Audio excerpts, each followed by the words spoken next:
Okey-doke.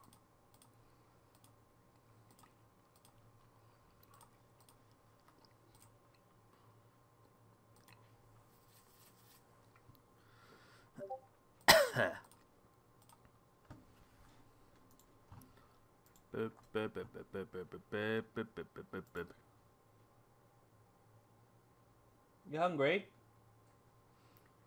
She's really going on that cat food. What am I doing? No, I'm already on that one. Don't want to be on that. I want to be on...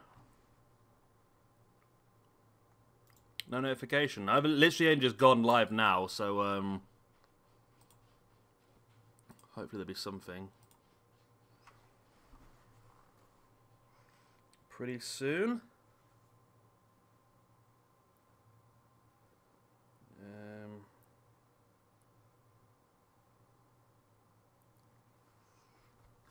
Alright, what am I doing? Sorry, I was sorting out the... I've done it again. Alright, there we go. We've got 4 people in already. We're doing okay. Right. Oh, we had 4 people. Now it's down to 2. Okay. Well, I spoke too early. Right, let's do a little bit of that. With a bit of that and a bit of that. Okay, there we go.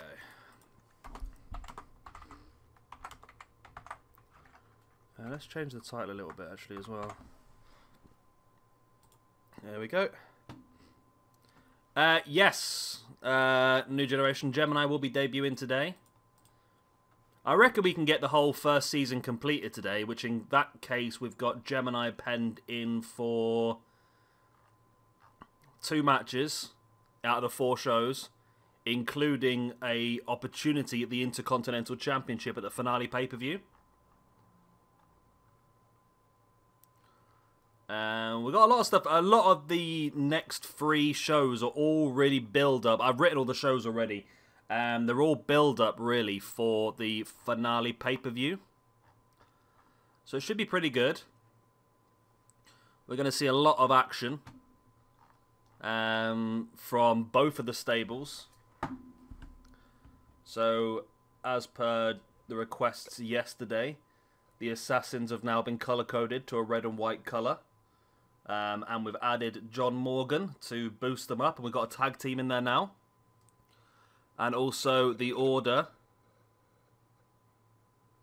Of course, we've got Jay. We've got Gemini there in the back right. We've got Bruiser Lee. We've got Dark Pegasus. And Dark Lucha also. Also Perfect Storm have joined the Order as well, being colour-coded. And then we got No Slaps Just Fists also as part of the Order. Where are they? There they are. Have been colour-coded in. Ooh. There we go. I'll give it a few more minutes for a few more people to join in, but the card tonight, then we got El Mago and Cole Quinn versus Burrito Boy and the Nacho Man. They've been pretty poor so far, to be honest. I'm expecting a lot more from them. Harry Brown's got up against Jay Anderson. Chance Morgan and John Morgan are going to make their tag team debut against Candy Floss and Candy Kane. Tiger King's going to go up against Derek Sandy. Dark Lucha is going to get an opportunity to face off against Marcelo ZAPPUILA. Ghost is going up against Baron Blade. And our main event will be Bruiser Lee going up against Blue Hell. So lots of action today. We do still have 3 spaces left for created wrestlers. And I think maybe at the end of the season when we might remove a few people that we don't really see much of a future for. There's a few that I've noticed that just don't really, yeah. People like Big Daddy Mike's one of them, who just doesn't really fit the build. He's an interesting one. Looks like a character out of Jumanji. What else have we got? Well, it's Derek Sandy's tag team partner. I'm just seeing if one of them's going to really, like, jump out at me. Like one outstanding one that we'll keep a hold of. Ooh. Very classical.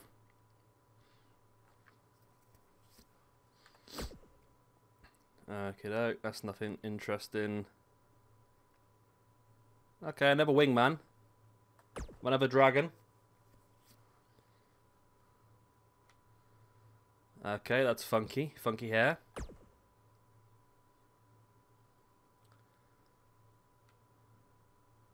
He's interesting.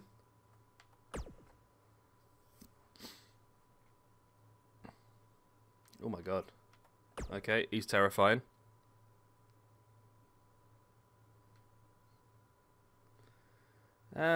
If he wasn't so big, I'd put him in the hardcore division, but he's a bit too big, I think. Bit boring. A turtle man. We should have took some turtle men on, because it seems to be such a common thing on the randomizer to get the turtle shells. Wow, it's the Tiger King's handler.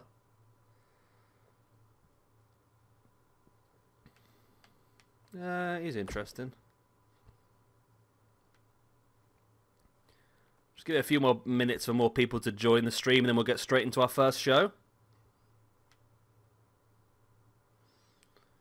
So he's a bit plain, but he's the sort of guy that maybe we should have more of a look at, but I've already randomised now anyway. Not really a big fan of Mr. Green Towel. Pretty generic as well.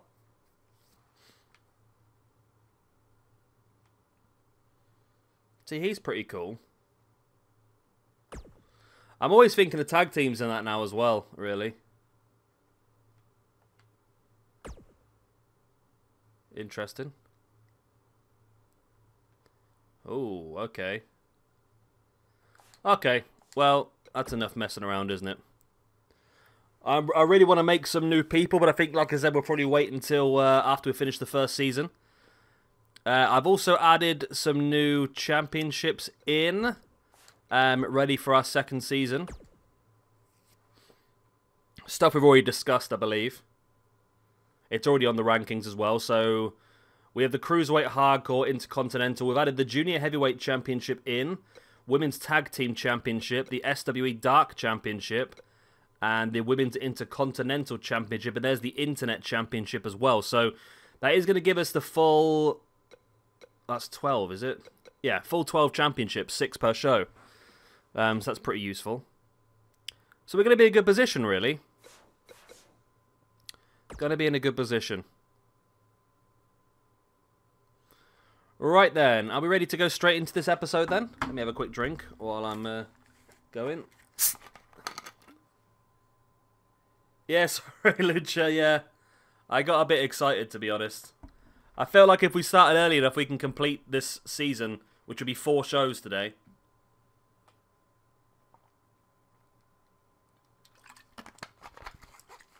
I got a bit overexcited. That's why I've been giving people a few extra minutes to join in.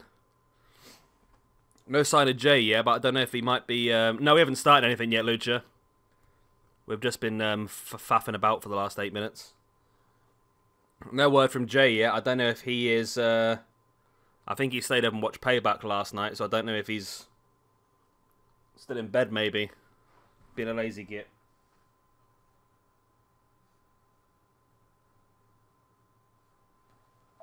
Hey-ho.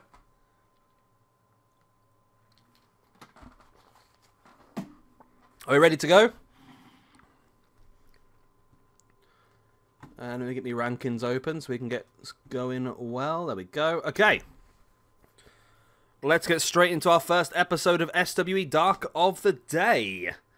Let me just check. I think I did do all the entrances and everything sorted already. Have I? Yes, I have. Okay. Should be an interesting show. We're getting to the point now we do need to start building some people who are a lot lower in the rankings than they should be. And we do need to start bringing some people who are a lot higher in the rankings than they should be back down to earth. I mean, the top 4 people in the rankings at the moment, highest rated is 80. So we need to sort of move that around a little bit. But As we move into the next month with Darks and that, I'm sure with squash matches and so forth, the cream will always rise to the top, is what I'm trying to say. The cream will always rise to the top.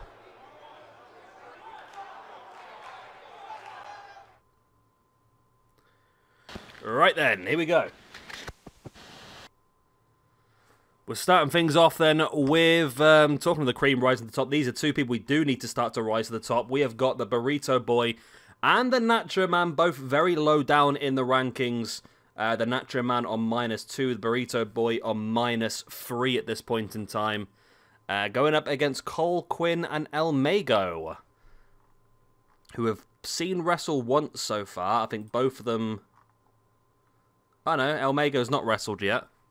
This is El Mago's debut. This is Dark, Lucha. You shall be making your debut on this show.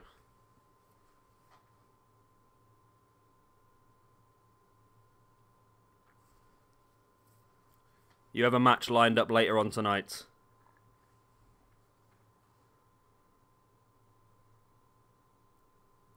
Right, let's get into it. Hopefully things go the way I want them to. We could do with the Nacho Man and the Burrito Boy getting themselves a win. And starting to build El Paso up as a very, very strong tag team. They're currently joint bottom of the rankings alongside the Quen Bros, which is crazy as well, because the Quen Bros are a really strong team as well, aren't they?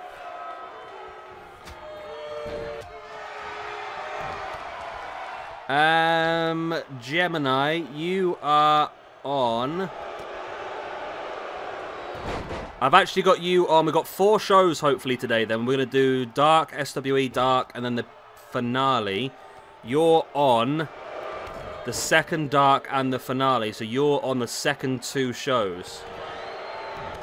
Yeah, you're on the second 2 shows. You're due to debut. Jay and Reject are going to bring you in on that Dark. Yeah, that's what I've got planned in. And then obviously you'll be put straight into the Intercontinental Championship picture at the pay-per-view. See how you get on.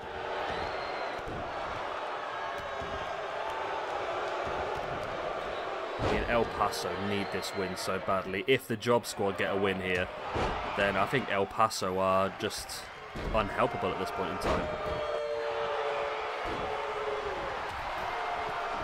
El Mago now headed up to the top. Went for the leg drop, completely missed it. Burrito Boy flattens Cole Quinn. I think so. If we just keep going for it, New Generation, I reckon we can get most of it done by then. I'm hoping the episode of Dark is going to be fairly quick because they are... Well, in theory, most matches should be job matches. I don't think there's any proper matches on Darks. They're both very like one-sided matches. So in theory, we should get the majority of this done. As there's the pin... And there's the win, and there we go. That's what I'm saying about the matches being quicker. But that is a win for El Paso. My God, did they need that. And the Job Squad suffer their second loss. Loss then for El Mago and Cole Quinn. And finally wins for the Nacho Man and for the Burrito Boy, who moved their way a little bit further away from the bottom of those rankings. That's what we needed. We needed some good results today. Try and build this roster the way that it should be. Like I said, the cream will always rise to the top. And these two are definitely some cream we need to rise. Right then. Let's move on to our second match of the evening. Which is going to be Jay Anderson, who, I mean, we've been pushing Jay, but he is currently... sat on -3 in the rankings with no wins and 3 losses. That's what it's building towards, New Generation. Yeah, I mean, if you look at the pay-per-view...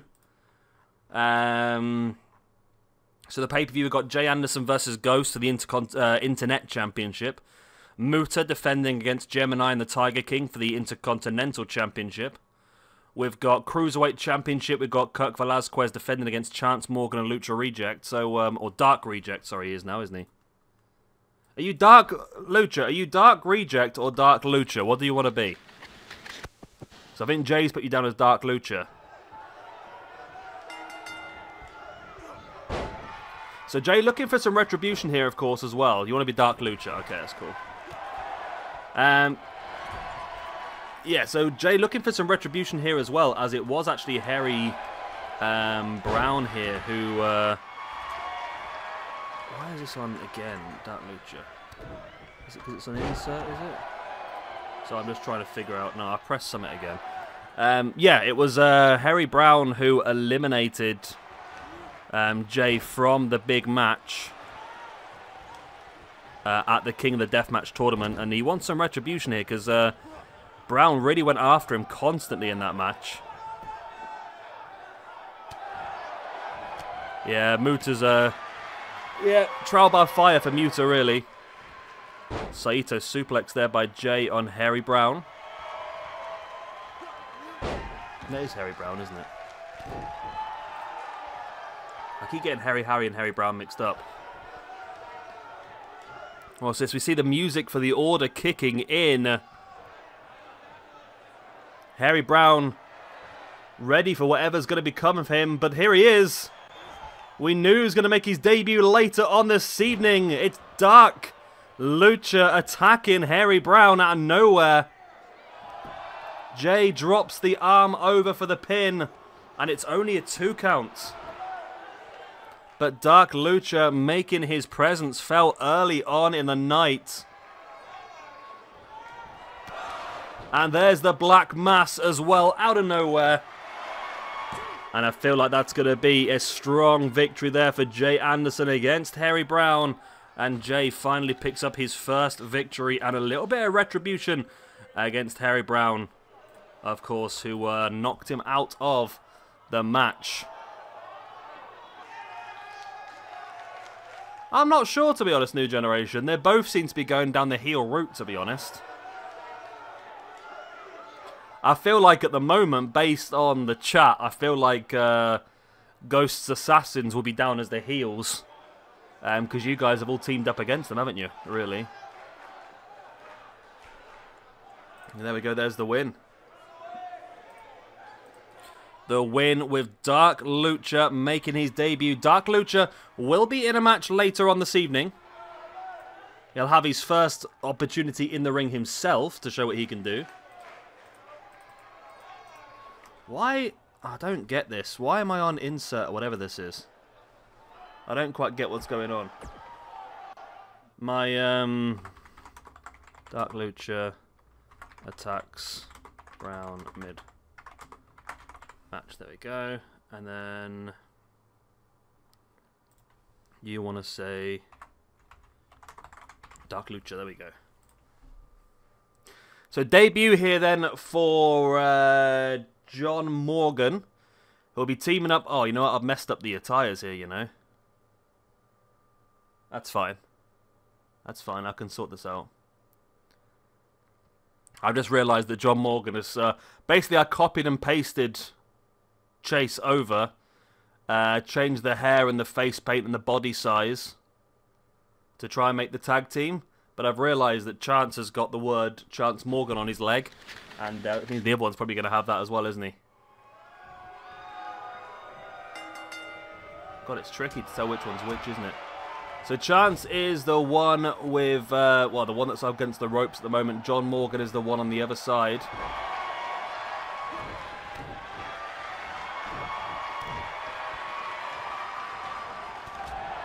I think they're all heels at the moment, to be honest. I feel like as time goes on, maybe we'll see them, yeah, when they both decide to go off on their own different ventures.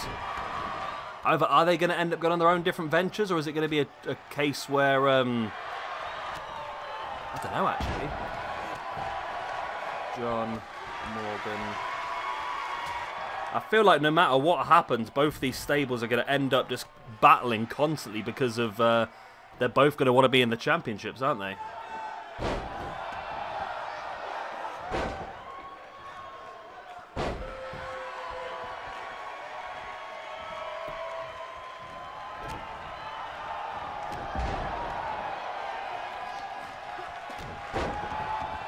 I see what you mean, New Generation, yeah.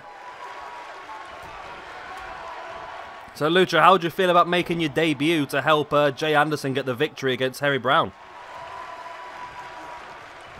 And of course, like I said, you've got your first singles match in the ring later on this evening. You'll be taking on MARCELO and ZAPPUILA.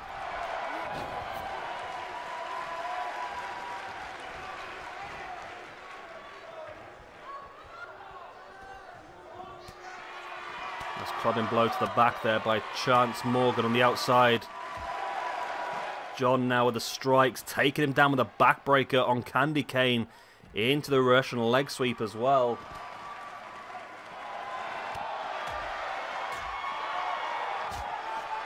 Nice belly-to-belly suplex by Candy Cane. Oh, straight into the ring steps. Candy Cane now with the big boots across the chest as well.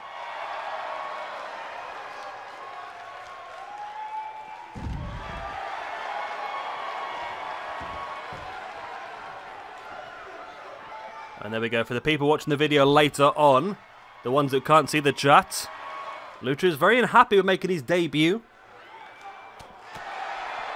Especially considering he was able to help secure Jay Anderson the first victory of the universe. I mean, it hasn't been an easy run for Jay so far, don't get me wrong. He's been involved in a triple threat. He's been involved in a 6-man elimination. As well as... What else was he involved in? I can't remember what else he was involved in now, but he lost another match, didn't he? Oh, yeah, it was Ghost and Chance Morgan versus Jay Anderson and Bruiser in a tag team match as well.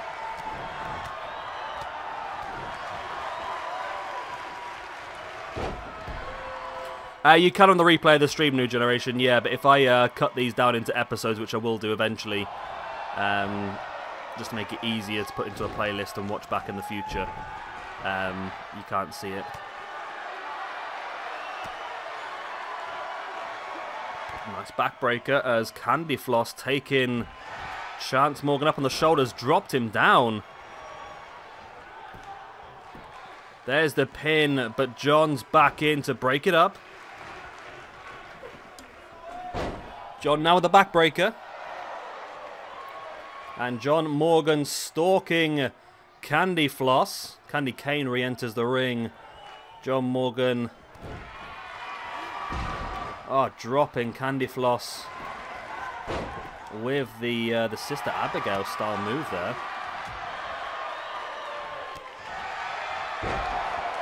Candy Cane ramming the back of the head of Chance into the mat as John thrown over the top. Nicely brought back in.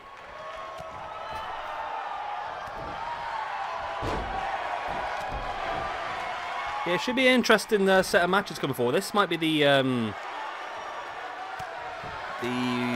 most even match of the night, maybe. I think the rest should be all pretty clear. Candy Floss is busted open here. John Morgan takes an elbow in the face. Big knees and then the big boots in the gut. Wow, look at the incredible strength by Chance. Gorilla press dropping Candy Cane, who's no small man. Chance now with a boot in the leg as John with a Hurricanrana on Candy Floss. Sugar Rush here looking, well, they're looking for it, but there's a chokeslam attempt. No, it's missed. And an Omega driver as well, this time by Chance. There's the pin, but Candy Floss is there to break it up. Candy Cane taking down Chance, and now all of a sudden we're looking good here. Candy Cane trying to take Chance up. Chance with a reverse DDT.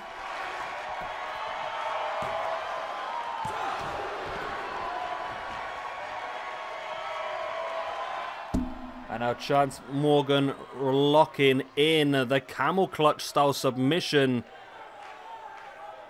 Oh, yeah, not seen a Mega Project in a while, actually, yeah.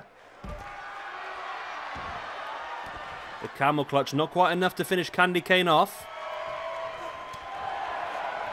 Big elbow in the gut and, oh, dropping him neck first across that middle rope. Nice, just crushing there as John Morgan again showing incredible strength with a gorilla press.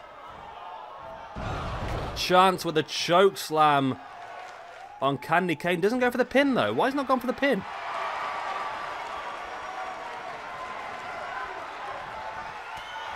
He feels like he's got a bit more in him. I would have gone for the pin straight after the choke slam, to be honest.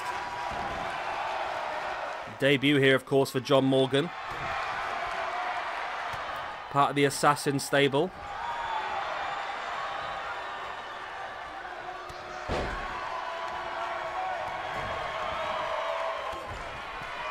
Candy Floss dropping him face first.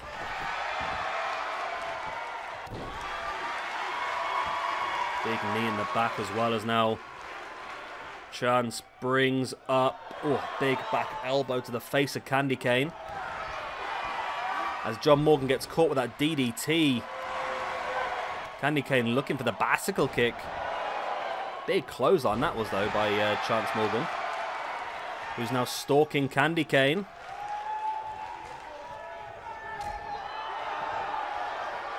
He's going to go Omega Driver again. That's surely got to be enough. John Morgan dumping Candy Floss to the outside. And there is the victory for the Assassins. The Assassins get the win over Sugar Rush. A bit closer than I would have expected, to be honest. But it was a victory. That's the main thing for them. Chance Morgan and John Morgan on his debut. Defeating Candy Cane and Candy Floss. There we go. It's a good win for the debuting team. I need to do a little bit of work on their attires, but apart from that... Right, next up is Tiger King. Going to be accompanied to the ring by Red God. Going up against Derrick Sandy. How's the rankings looking now? Okay, looking a little bit more interesting.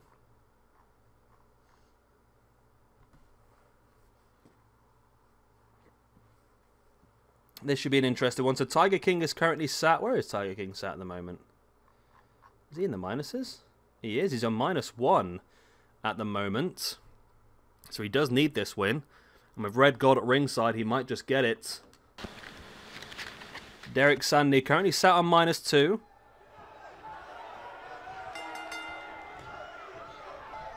As you see, Tiger King now rebranded to the red and white of the Assassin stable. I quite like Tiger King's new look, actually.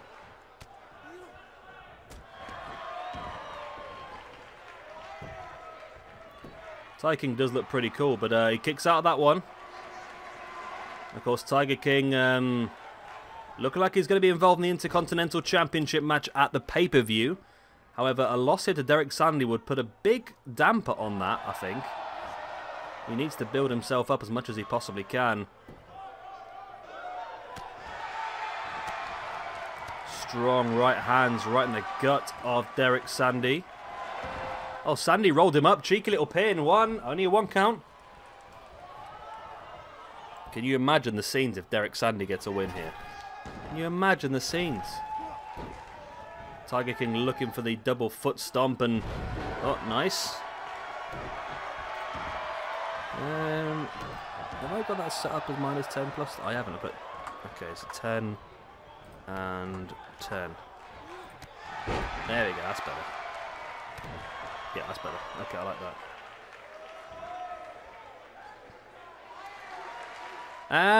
I don't know, New Generation. I'd be tempted. I'm hoping he doesn't lose because I want to see that triple threat, to be honest. But I'm hoping he doesn't lose.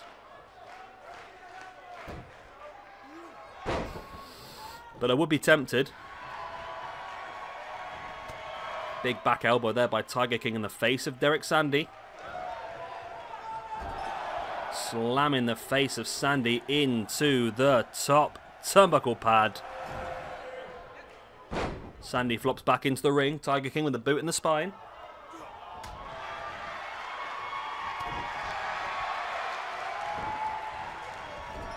Sandy, oh, looking for the splash. Tiger King able to avoid.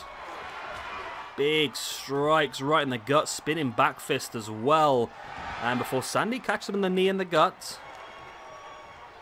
The size of Red God on the outside. He's still on the outside the ring and he's almost the same height as... Oh my god, look at the size of him. He's almost the same height as Derek Sandy on the outside the ring. This man is an absolute powerhouse. Derek Sandy, though, a very experienced competitor. Been in the business for a very, very long time.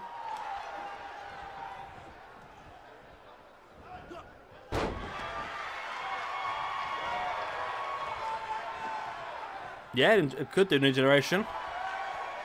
Well, I'll see how it all pans out, I think. Nice boot right in the back of the arm by Derek Sandy into the pin. One. Only a 1 count. Tiger King breaks free. Big elbow right in the face of Derek Sandy. We've already seen 1 win for the Assassins tonight, and we've already seen 1 win for the Order.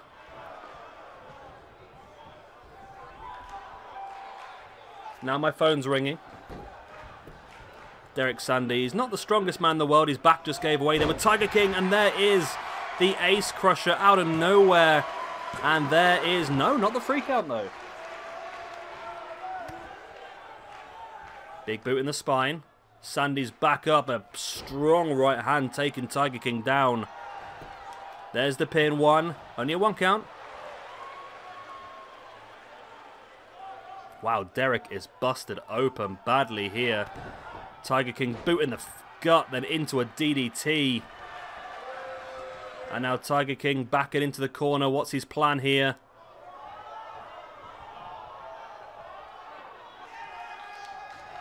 Looking to bring Sandy back up, but Sandy fights back with a jawbreaker. Strong right hand, and then, wow, zigzag. But Tiger King no-sells it straight back up on his feet. Into the hip toss.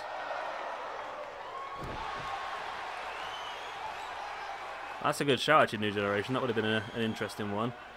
As Tiger King now. Boo! The Tiger strikes with a boot right in the side of the face. And Tiger King does get the victory over Derek Sandy. And there we go. Win for Tiger King. That's Tiger King's first victory of this universe as well. And a loss for Derek Sandy.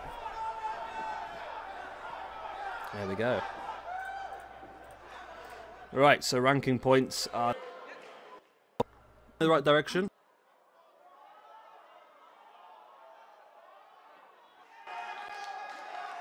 There we go. Me and the Jobber versus the Fat Man and the Tiger Chump. Oh, God.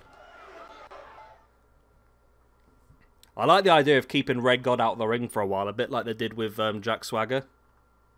Just keep him as the enforcer for a while. Next up, Marcelo ZAPPUILA versus Dark Lucha in Lucha's debut. And Jay Anderson and Bruiser Lee will be at ringside to watch on their newest initiate, their newest acolyte in the Order.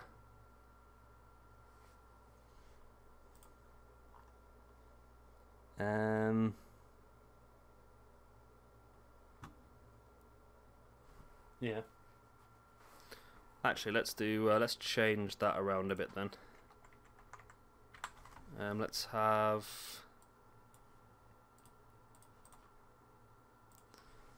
So I'm just changing one of the matches ready for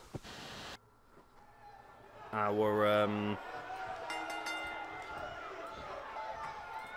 next show.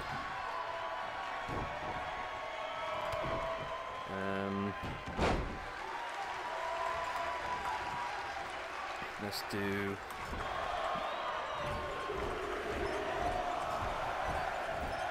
There we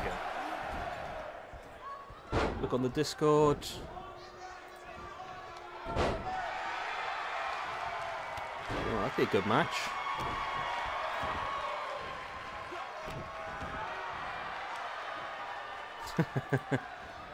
You got your own Discord now as well, have you?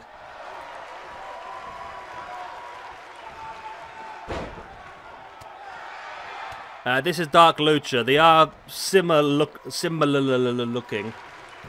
Dark Lucha's got a bit more white about him. Where's the rankings? I've lost them. There they are. Okay. Yeah, so debut here for Dark Lucha, who's actually...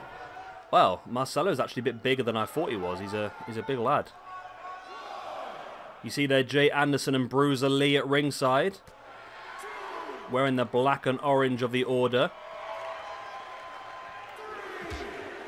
Of course, Dark Lucha already made... it is Dark Lucha, isn't it? Yeah. Yeah. Dark Lucha already made a positive appearance. Hiya, Ghost. Yeah, Dark Lucha already made a positive appearance on tonight's show, helping Jay Anderson get his first victory.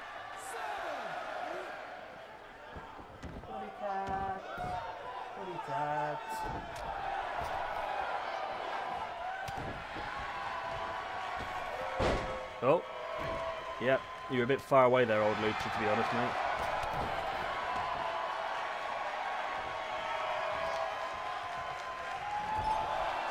But a couple of your matches so far, Ghost, by the way, if you've only just joined. Tiger King just got a victory over Derek Sandy, and Chase and John Morgan got a victory against Sugar Rush.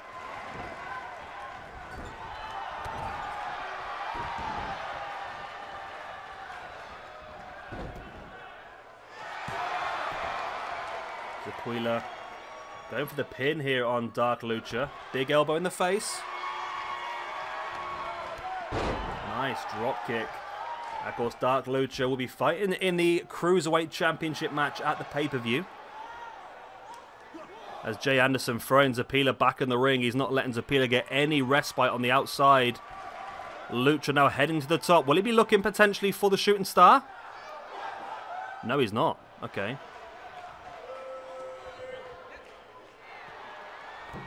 Oh, it's the Dragon Arana. Lovely. Beautiful maneuver. There's the pin. Will that be enough to secure Dark Lucha his first ranking point? No, not quite.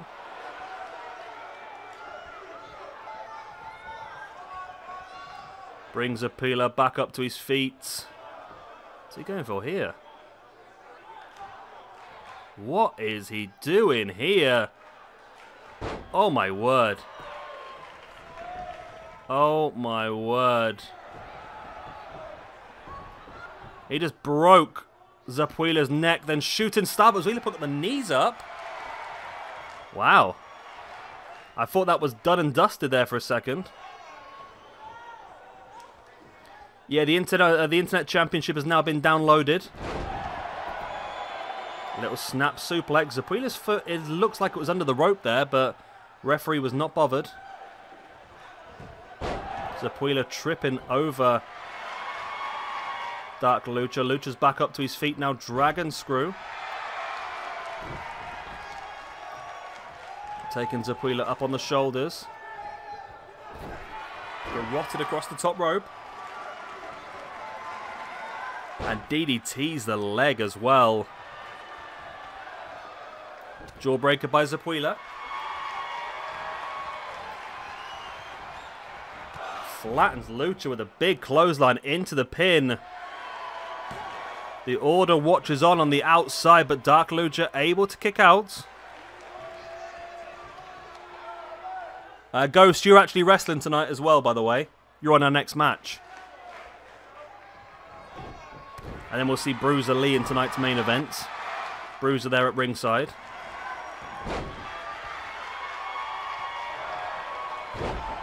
Nice DDT.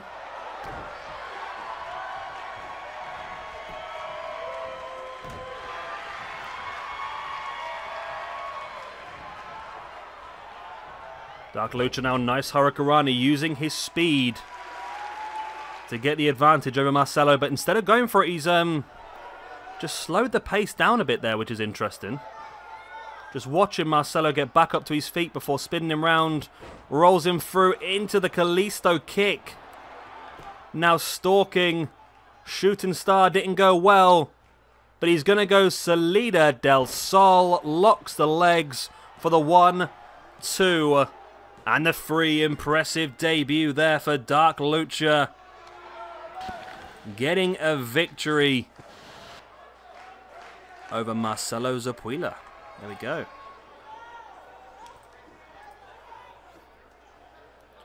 Great win there for Dark Lucha. It looked a bit rocky in the middle part of the match, but especially after he missed that shooting star. But he was still able to come back and get the victory. There was a snap suplex where I thought the foot was actually... From this angle, it looks like the foot was definitely underneath the bottom rope, so that would have caused some questions if it had finished the match. There's that big, stiff clothesline where I thought that Marcelo might have stolen it and caused a big upset here tonight. But you see on the outside, Bruiser Lee and Jay Anderson were always very confident that Dark Lucha would come back. The boot in the side of the head there. The Dark Strike. And then, of course, the Salida del Sol. And victory for Dark Lucha. As my phone rings again. Right. So that is now 2 wins for the Order tonight. And 2 wins for the Assassins. And this is Ghost's opportunity to continue that run on. He takes on Baron Blade. Which again should be a pretty simple match, to be honest with you.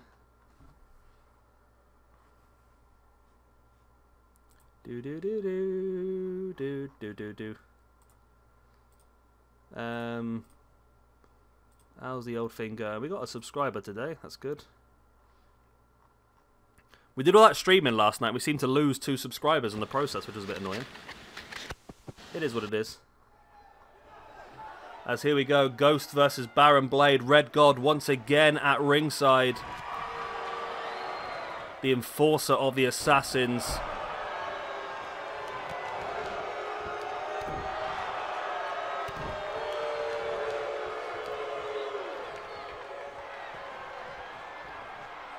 And Ghost is not getting paid by the hour here at all, is he? Hoists Baron Blade up into the razor's edge. Big boot across the chest. And now looking to swing Baron. Oh, Baron is getting completely battered. The big swing. Baron Blade is out. Ghost in for the pin. And this is an absolute formality. Boom. Ghost does not get paid by the hour. Completely squashes Baron Blade here. Sending a message, I feel, to Jay Anderson.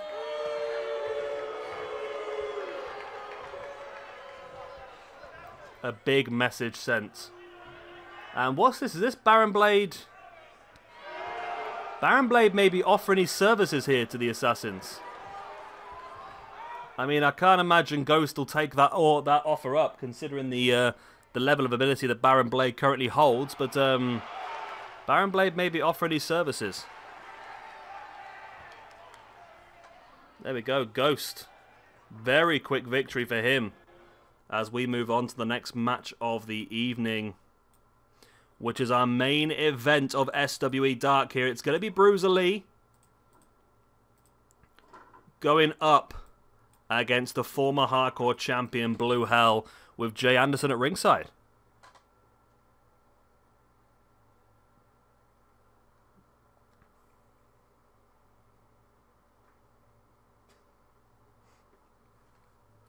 My cat's trying to play with one of her toys, but one of my my washing has fallen on top of it and she can't get to it and she's a bit annoyed.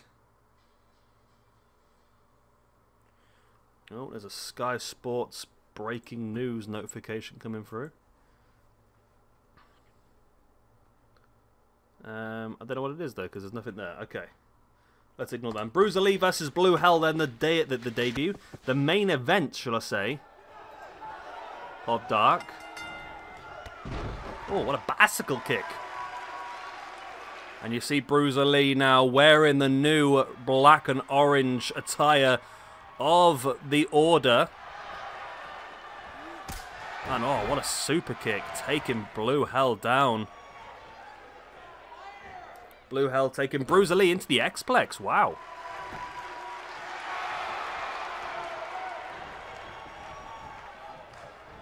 The Bruiser Lee straight back up with a belly to belly. And And a nice sit-out spinebuster by old didgeridoo as well. Bruiser Lee.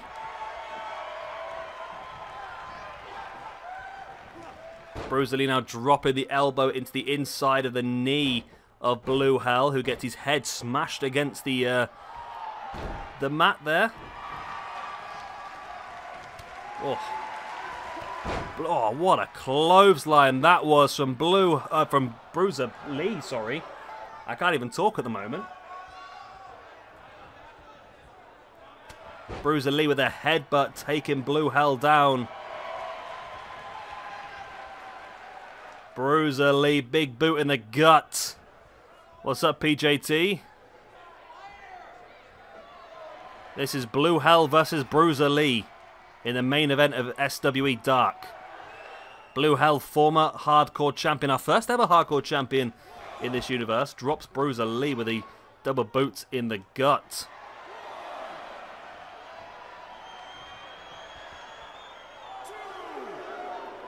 Bruiser struggling a bit to get back up to his feet.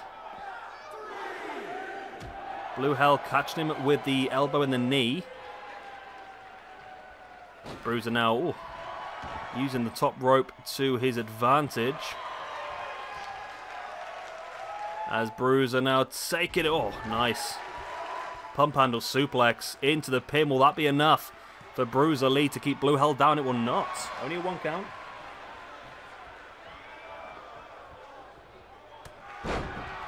Big headbutt there once again by Bruiser Lee. Boot in the face of Blue Hell. And now looking for a bit of a gator roll.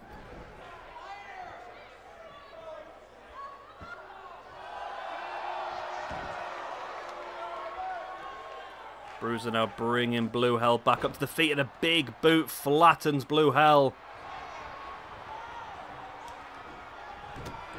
Big uppercut as well. Blue Hell stays on his feet, but he's rocked. Bruiser Lee takes him up into a sit-out powerbomb. There's the pin. 1, 2. Only a 2 count. Blue Hell survives, but for how long, as Bruiser Lee lines him up with that big discus lariat. Down he goes. 1, 2, and 3. And Bruiser Lee picks up the win. Good old Bruiser Lee. Good old Bruiser Lee. He needed that as well. That puts him back into the pluses in the rankings. And it's been a strong night for both of our stables. The Order with 3 victories tonight. The Assassins also with 3 victories tonight. There's a lot to fight for moving forward. A lot to fight for.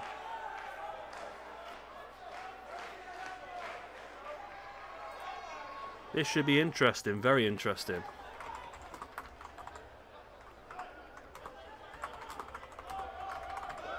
Right then. That is the end of SWE's Dark.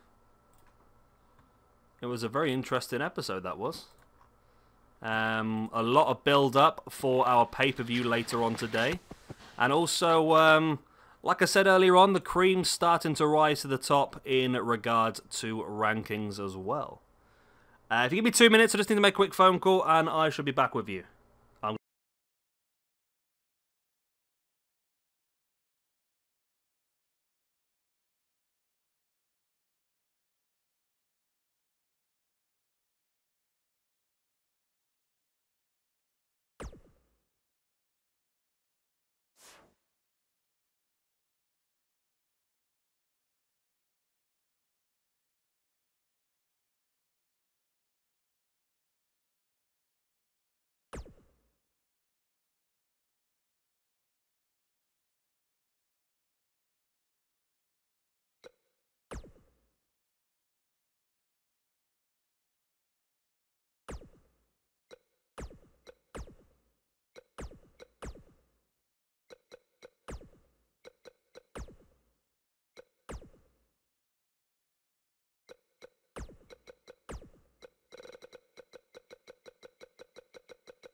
Hey everyone, I'm back.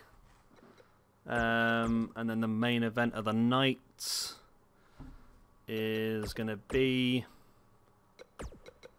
Blue Hell getting another opportunity. Blue Hell's getting a lot of action at the moment. He's going up against Jay Anderson. But to continue building the feud, we're going to have a run-in. We're going to have a run-in. So I'm assuming you guys have seen the majority of the card anyway now that I've just been doing. Run-in setup, mid-match. Ghost is going to run in. Should we just have a head-on run-in? Yeah, let's just have a run-on.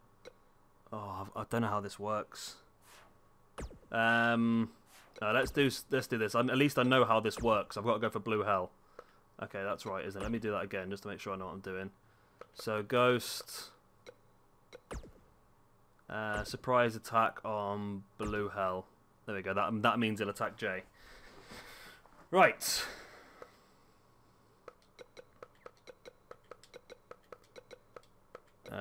Okay. So we've got a Hardcore Championship match. We've got Corporal Punishment, Red God, The Mod Father, and Firestorm.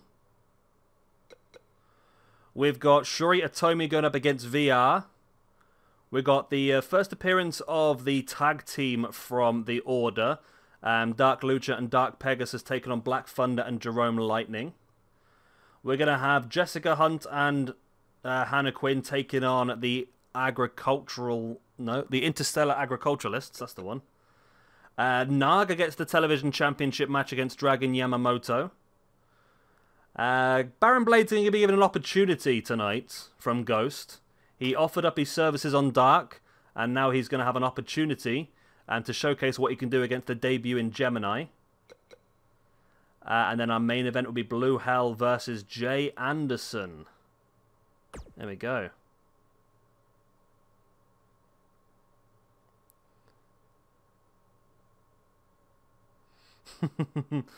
Derek Ghost, you're not in that match. You're just the manager, so you're not going to lose any ranking points or momentum or anything there. You're just there to see if Baron Blade can do you a favor by getting a victory over one of the guys from the Order. There we go. I'm going to go for a quick pee while this is loading, and I'll see you in a second.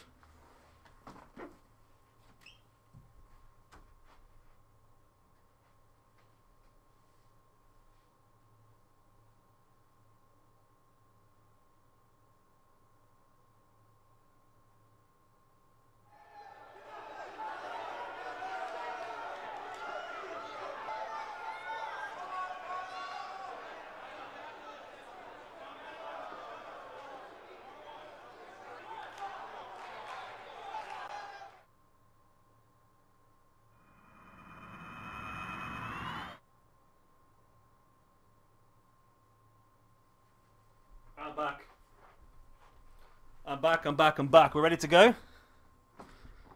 Right, Hardcore Championship then. Can Firestorm retain the championship?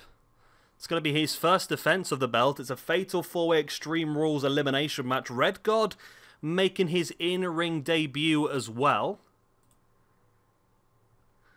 Will he be able to come out on top? We've also got the Mod Father and Corporal Punishment in there.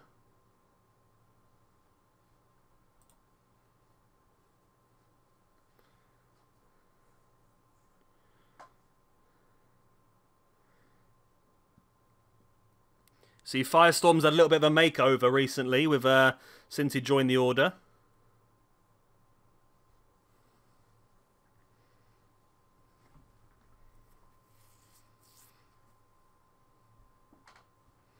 Of course, Firestorm will be fighting for the Tag Team Championships at the pay-per-view as well, alongside his tag team partner Brainstorm against the Beatles.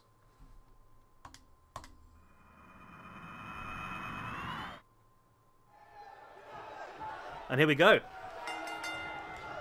Hardcore Championship match then.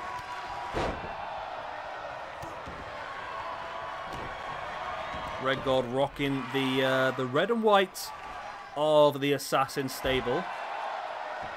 Corporal punishment. Nice gut wrench on the mod file. Remember, a point is available for every elimination here tonight as well. At the moment, I will say that Firestorm is currently top of the rankings because he's just been winning everything.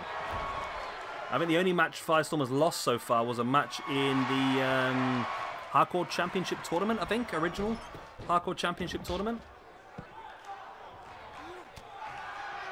So a lot of action there.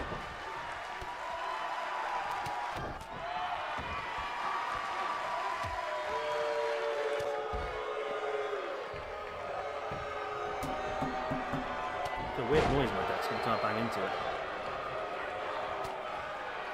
Back elbow by the mod father, now raining down the strikes on corporal punishment.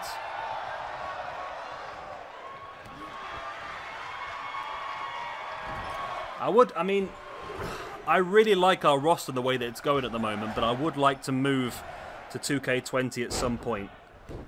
Only because we can have the intergender tag division then as well. And I feel like Corporal Punishment alongside Major Mayhem will be pretty cool with that.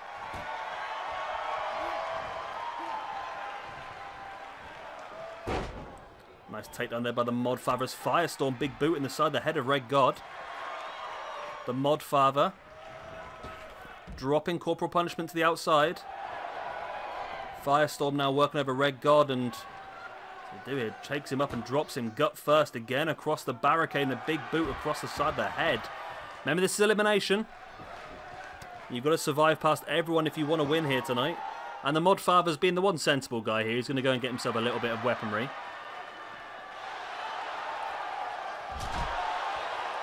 I don't know what he actually got there in the end. I don't think he got anything, did he? Either way, Red God caught him right in the back. Oh, he did get a sledgehammer out. Red God. Now, I think it's smart here for Red God to try and work over someone like the Mod Father or Corporal Punishment, who's a little bit lower ranked. Or rated, shall I say.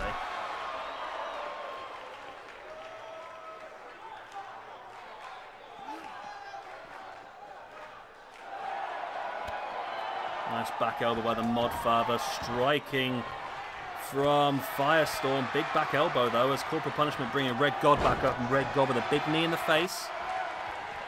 Can you imagine if someone like Red God becomes the hardcore champion? It's going to be very difficult for anyone to take that belt away from him, isn't it, really? A bit like the television championship picture. I mean, how good has Dragon Yamamoto been? He's defended that belt on several occasions now. There's the steel chair. Oh, big strike across the face of Corporal Punishment. Pin here by Red God, and the Mod Father broke up the pin. I'm quite sure that was the wisest choice of his career. He gets caught with a neck breaker now. Firestorm has Corporal Punishment garroted. There's the choke slam. There's the pin. 1, 2, and 3. And Firestorm eliminates Corporal Punishment. Where's Firestorm's name? Firestorm gets another ranking point. As if he needs any more, my God.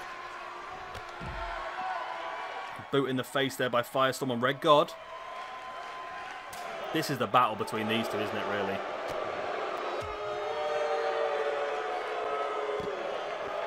This is the full battle. Nice DDT.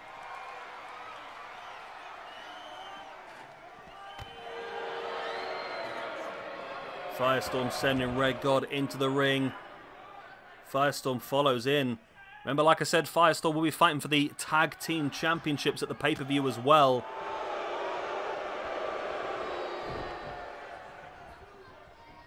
Red God belly-to-belly slam. Firestorm has to slide out the ring to avoid any more damage. Gets a hold of that sledgehammer. The equalizer. Oh, right in the gut of Red God.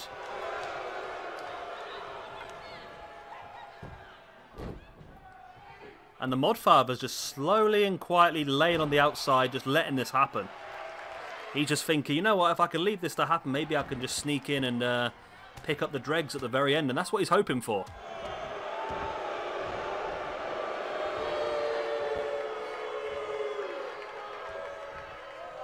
Wrenching back at the leg here, Red God.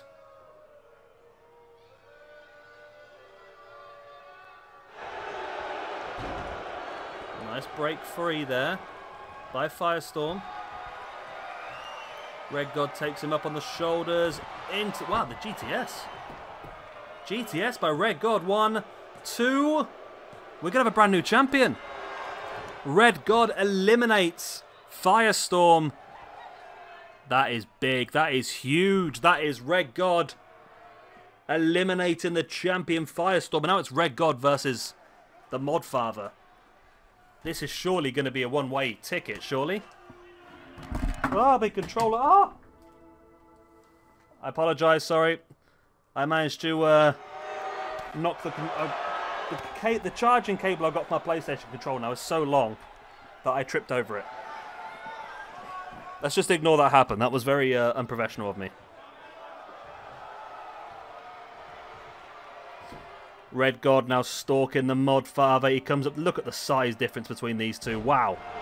Northern Lights suplex as well by Red God. Only a 2 count. Oh, Modfather. Boot in the head. Suffers a big strike though. Another strike in the back as well. Red God striking Modfather in the corner. Slammed and caught up in that corner as well.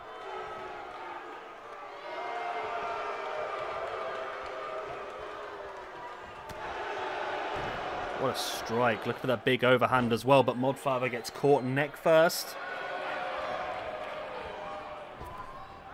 Oh. This seems like a matter of time, doesn't it, before Red God is confirmed as our new hardcore champion. Just a matter of time before the Assassins pick up their first piece of gold in this universe mode. Snap suplex. See a little bit of tiredness there creeping into Red God. As he takes the Modfather up. Oh, drops him, big boot in the face. There's the pin, and surely this is a brand new hardcore champion.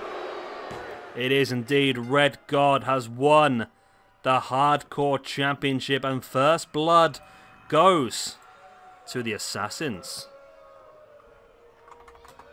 Red God becomes our 5th ever hardcore champion. There we go. Red God picks up some silverware. Eliminating 2 people along the way as well.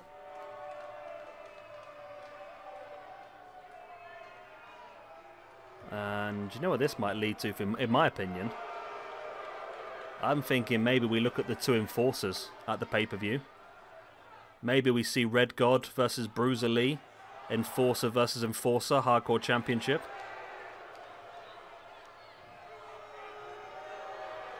And there we go. But who is going to take the belt off of a man who is 7 foot tall, 500 pounds of pure muscle?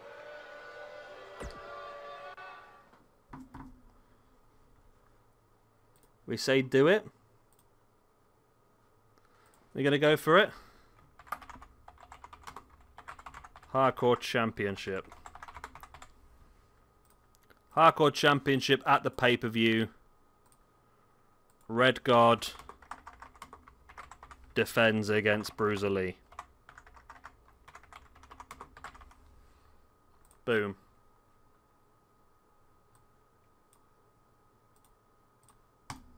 There we go.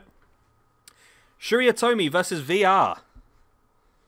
Jay's going to be annoyed he's missing this one because he's been pushing for Shuri to get an appearance for quite some time now.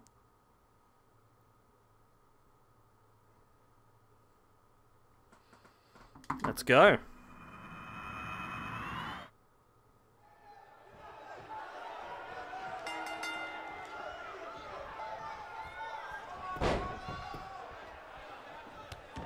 Big boot in the back.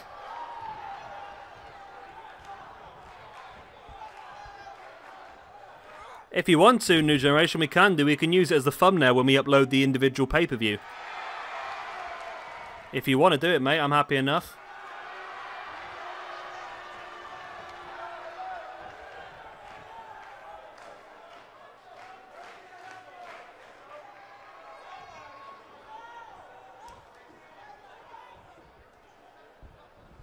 I bet Shuri Tomi should have done a little bit better so far in this universe mode. Should be disappointed so far.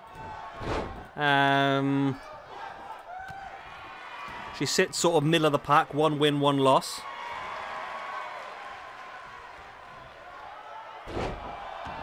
Nice arm breaker there by Shuri Tomi into the pin. 1. Only a 1 count.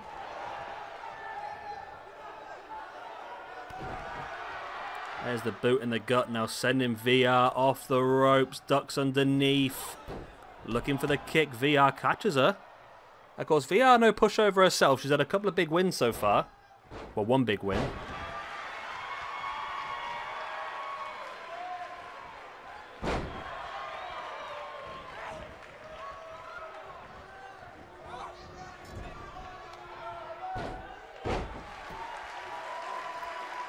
It's all about the pay-per-view, isn't it, Ghost, I think? That's where all the belts, I mean, at the pay-per-view, then we're going to see. So Perfect Storm, so the Order are going for the Tag Team Championships. The Order and the Assassins are both going for the Cruiserweight belts. The Order are defending the Women's Championship. The Order versus the Assassins for the Hardcore belt. The Order and the Assassins both going for the Intercontinental Championship. And it's the Order versus the Assassins inside the Hell in a Cell for the Internet Championship. So it's going to be interesting which one of the 2 stables come out with a majority of the gold after the pay-per-view.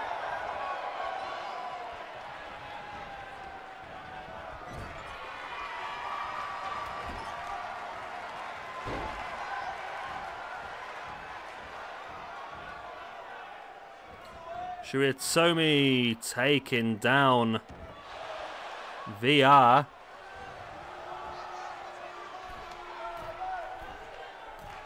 Atomi now heading up top. Nice big back senton on VR as well. There's the pin. 1, 2. Only a 2 count.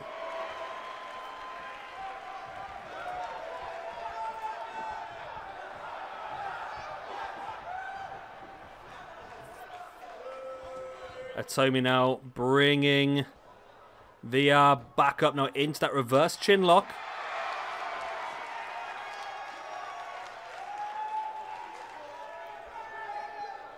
Really wrenching that chin now. Atomi in the pin now on VR. Again, only enough for a 2 count though.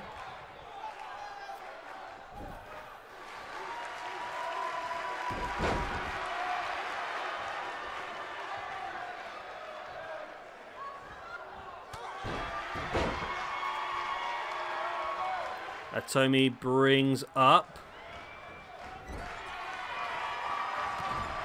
Oh, a nice running spear into the corner.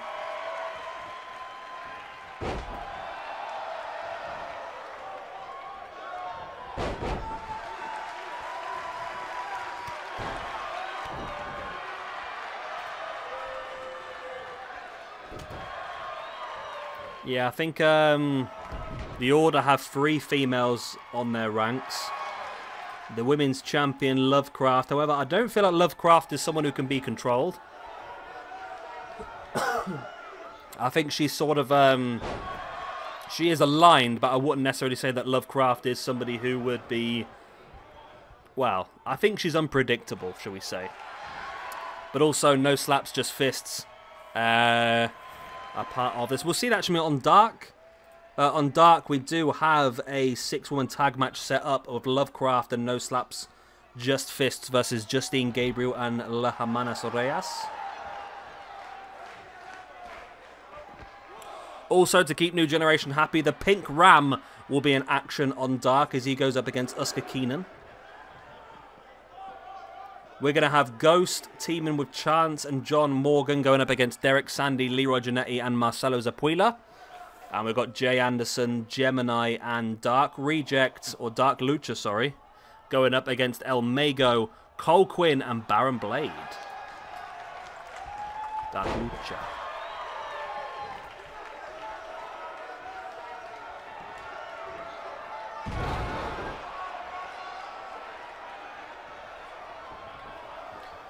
We can see if there's anybody in the women's roster that we can... we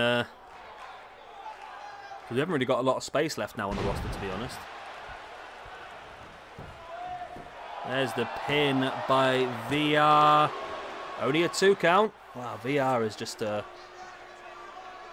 crazy, wasn't she, really?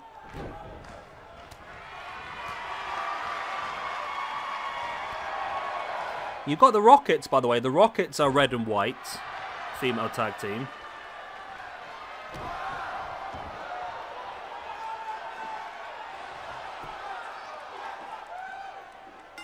There's the tap. Wow.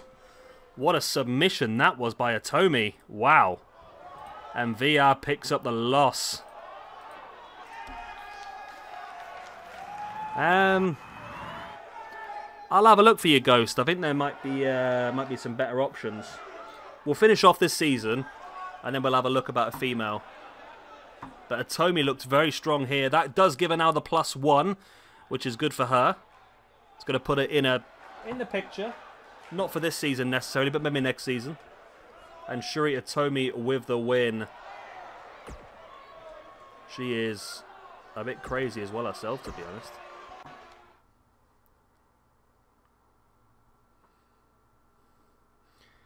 Here we go then. Thunder and Lightning versus the Order. We have got Dark Reject and Dark Pegasus against Black Thunder and Jerome Lightning. Should be an interesting one, this.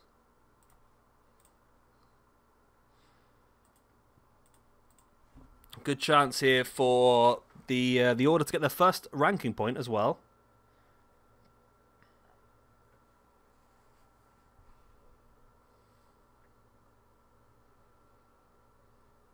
I feel like Ghost, I feel like your stable seems for me to be a little bit sort of Nordic based.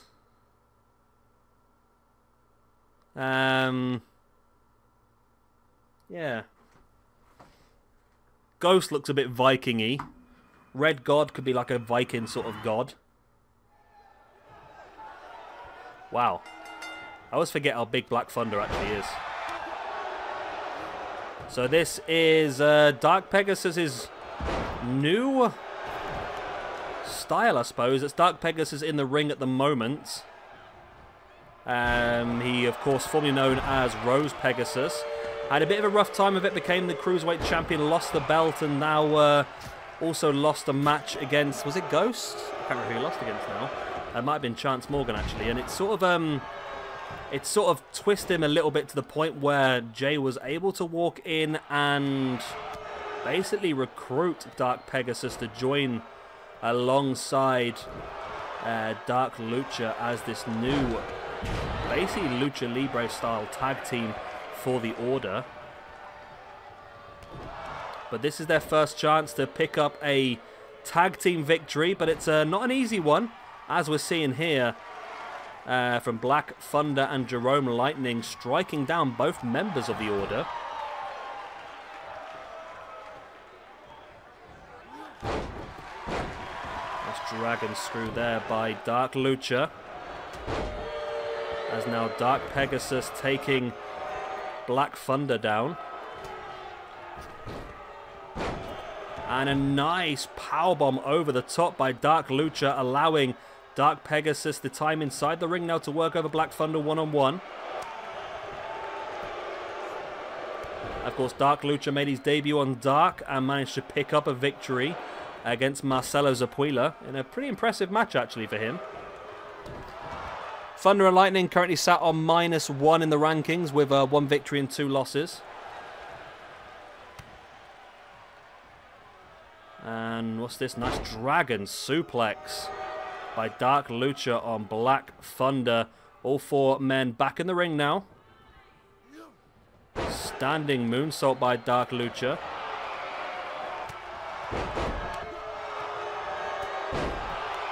This takedown, all of a sudden Thunder and Lightning go back in control of this one.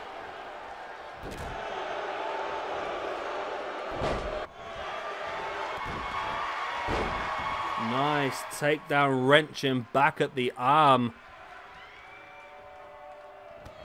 Dark Lucha booting the leg of Jerome Lightning. Now Dragon Screw as well, taking him down. Dark Lucha now booting the gut, looking Nice little power bomb there. Packages it in for the pin. 1, 2. Oh, it's only a 2 count. Jerome managed to roll it back through, though. Not even a 1.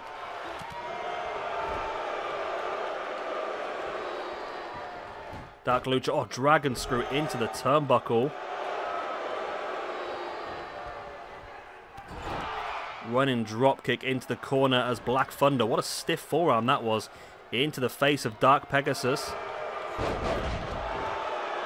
Dark Lucha there with the Hurricanrana. Heading up to the top. Is he thinking Dragonarana?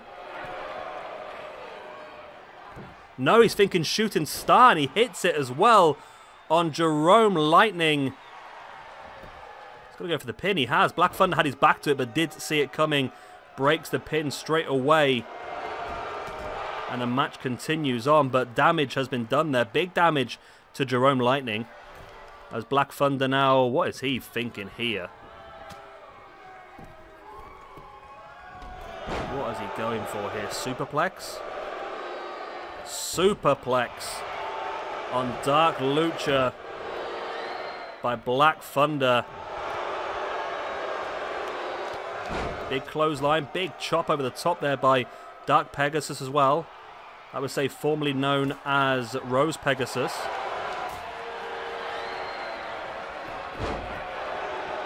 Nice, Dark Pegasus breaks that pin up straight away.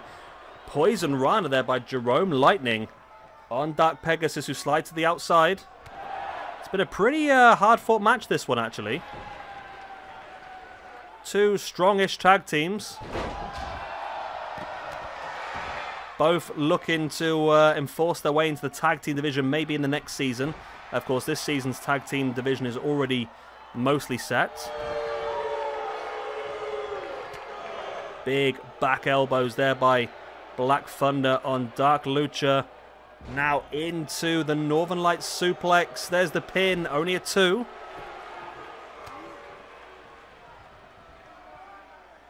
Black Thunder struggling here. But Black Thunder stalking Dark Lucha inside the ring. Taking him up. Spins him into that sit-out powerbomb. That could be enough, you know. Jerome Lightning has Dark Pegasus sorted. Oh my god, it's kick out. It's a kick out. Wow, I did not see that coming. I thought that was game, set, match there for Thunder and Lightning.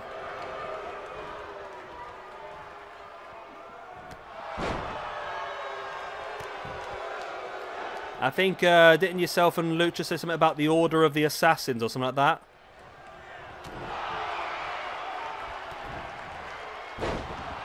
Nice cutter into the submission by Dark Pegasus. Wow, what a submission hold this is by Pegasus. And he gets the tap, and that's the win for the Order. Wow. Dark Pegasus. This new twisted way of working proves to be incredible with that new submission hold. What a submission that was as well. That was a very impressive submission, and that is the victory for the Order. And look at that. We saw... Did we see?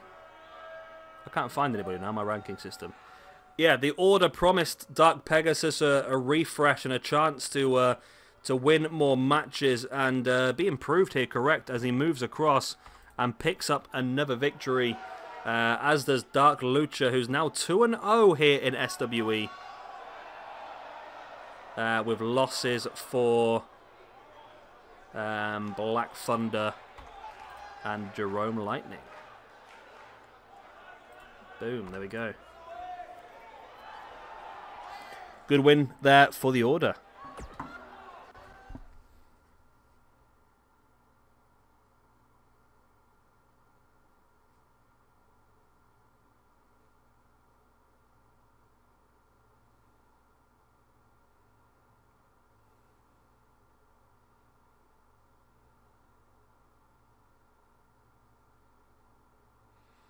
Alright then, here we go. A bit of women's tag team action. No slaps, just fists. Hannah Quinn and Jessica Hunt going up against the Interstellar Agriculturalists. Both these teams with 1 victory apiece, actually, which is surprising.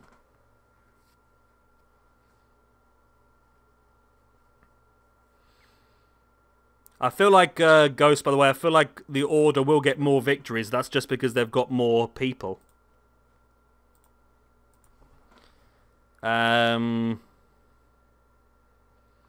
I wouldn't use that, to be honest, New Generation, because I can't use the word blood in a title, otherwise it'll get age restricted.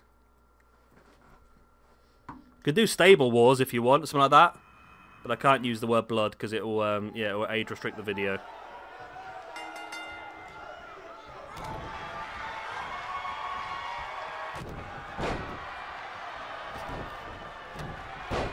Yeah, that's it, yeah, Crimson Mask Wars. Yeah, there's certain words that YouTube just do not allow in a title, and that's one of them. I mean, you can put it in the title, but it'll age restrict in that your videos. Yeah, so they'll get more victories, Ghost, yeah, so it's not worth really keeping track of how many wins. It's about how many wins against each other is the real thing, I suppose, isn't it?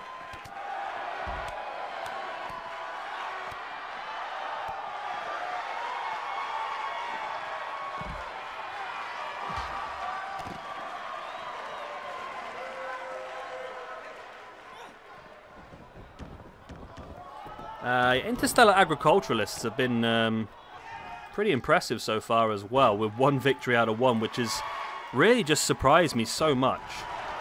But can they keep that run going in this tag team match? Of course, we will be introducing the Women's Tag Team Championship in the next season.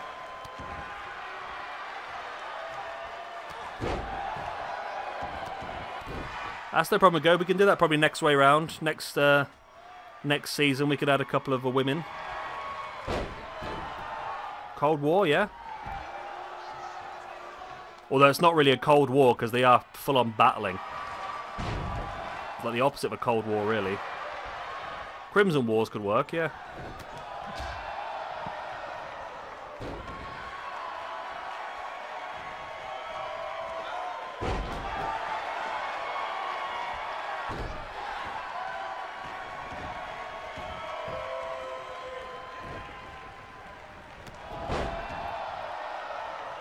So I don't know which ones. I think the Venus Farmer is, or the Venus Cultivator is the one just exiting the ring. I think it is.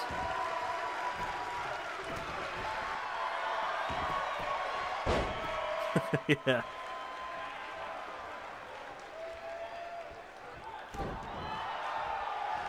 Hemoglobin Wars. On the shoulder there of... I always forget which one's which out of these as well. Which one's which? I think Hannah Quinn is the smaller one and Jessica Hunt's the bigger one. Am I right on that? There's just a few people I'm still getting mixed up, and I think Hannah Quinn and Jessica Hunt are 2 of them.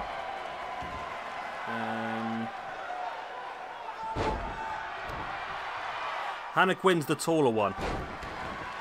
Hannah Quinn is the taller one, Jessica Hunt is the shorter one, okay. At least I know which one's which. Wow, what a Death Valley driver that was. There's the pin. Broken up. By Jessica Quinn. Jessica Hunt even. Oh god, I'm messing this up good and proper, aren't I? Nice. In with the Samoan drop.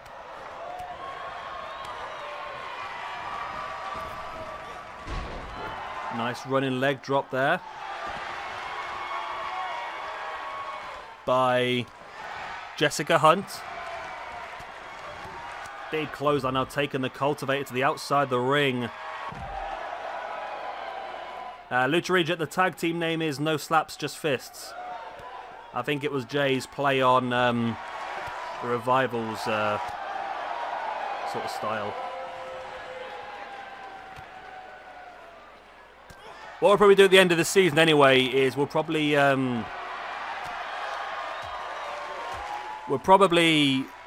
remove a few people that we don't really think are working, and that'll give us some space to add a bit fresh talent in for the new season.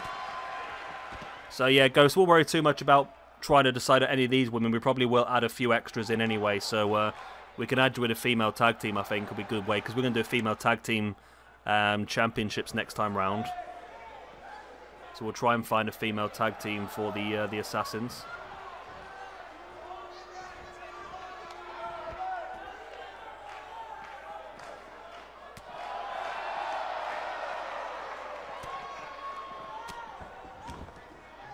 I'm surprised how well, again, the Interstellar Agriculturalists are really doing. They're not rated very highly individually, but as a team, they seem to be working pretty well.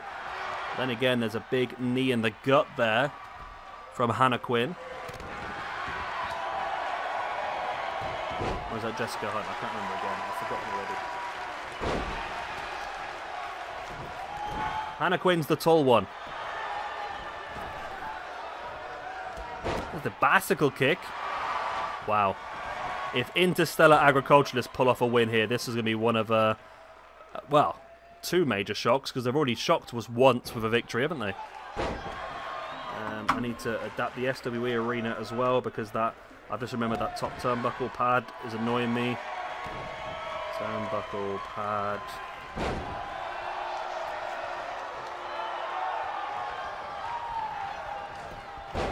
Into the corner goes one of them. There's Jessica Hunt working over there in the corner. There's the pin. But the Pluto Farmer was able to get back in the ring quickly enough. Up on the shoulders by Hannah Quinn. Through in the Death Valley driver. Is that not going to be enough? I thought that was going to go in for the pin, that was. What's this? Samoan drop. Big boot in the face. And this has got to be enough now for the victory. For the 1, 2, and 3. And no slaps, just fists do pick up the win in this tag team match. The Pluto Farmer and the Venus Cultivator. Unfortunately for them, they lose. And they lose and they win. There we go. And we get the invisible things going on.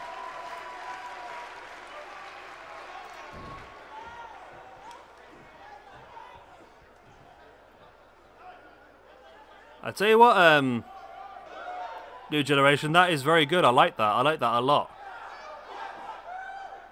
I do like that a lot.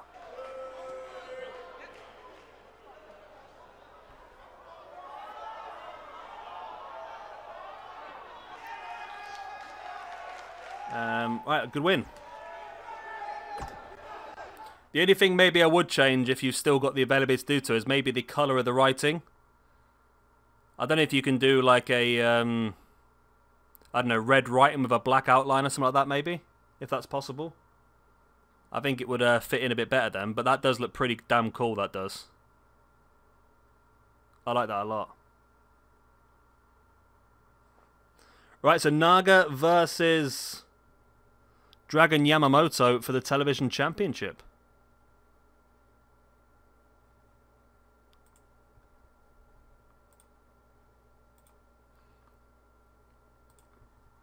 Dragon Yamamoto has held this belt ever since the first episode. Let's see whether he can hold it again. Well, Naga's no pushover, is he? I would say this has got to be Yamamoto's most difficult defense yet.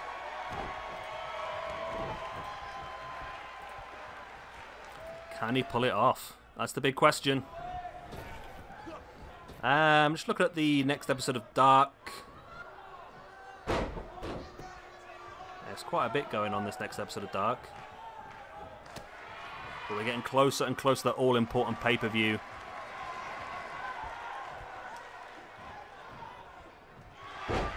I don't know if there's going to be another match now, Lucha, in this episode, in this season. I don't know if there'll be another match. Because it's the Television Championship, and this is the last like SWE TV show. We've got an episode of Dark and an episode of the pay-per-view left. So, yeah, next time around we'll do numbers again, I think, in the next season. We've got some champions to crown in the next season as well.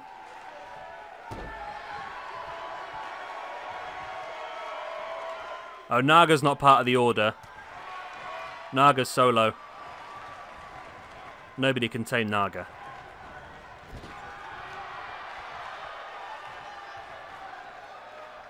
Yamamoto.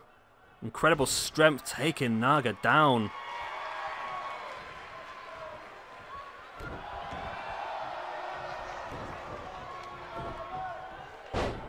Yamamoto rolls Naga through into the cutter.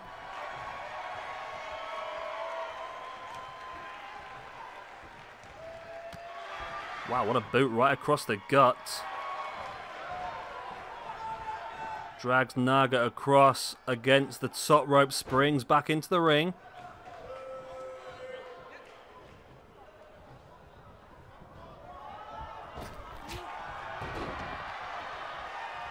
Nice blow right in the side of the head. Nice running boot in the face. It doesn't matter who's winning one of my matches. It all's going to matter at the end of the pay-per-view who's got the most gold. Whoever's got the most gold at the end of the pay-per-view is going to be the one.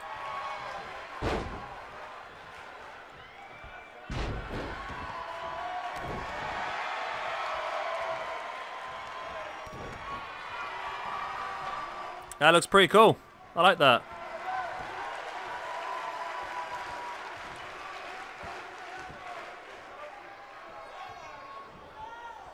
Problem is, Ghost, we've got 100 people on this roster. We can't just focus on the same 10 every single show. We've got to make sure everyone else is involved as well. And there's a sleeper. He's won many a match with a sleeper already, dragging Yamamoto.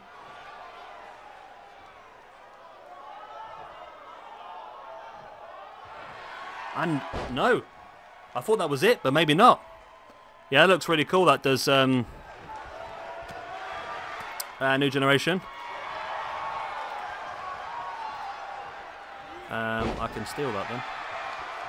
Nice.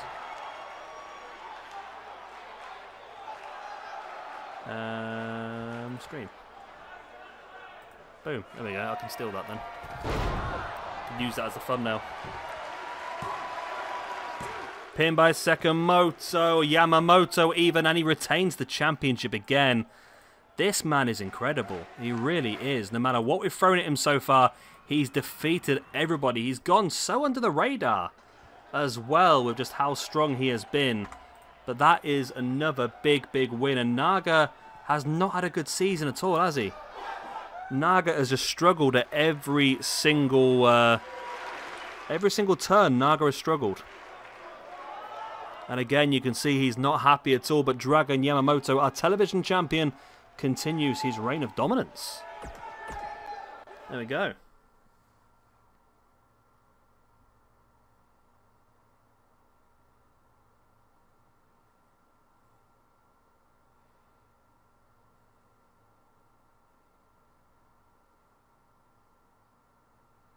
We move on into the next match. Gemini making his debut against Baron Blade. Baron, obviously we saw on Dark, offered his services to Ghost after Ghost absolutely destroyed him. Ghost has decided to give him an opportunity here to show what he can do against one of the Order's newest members in Gemini making his debut here tonight.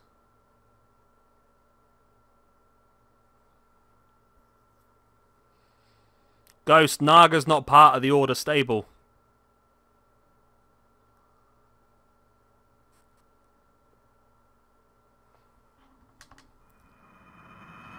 Naga's a solo competitor.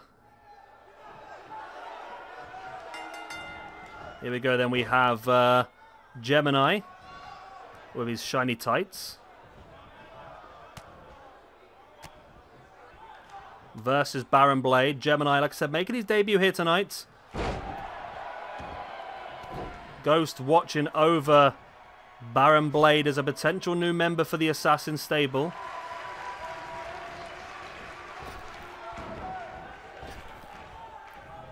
Gemini Spinning heel kick right in the gut of Baron Blade, but Baron fighting back.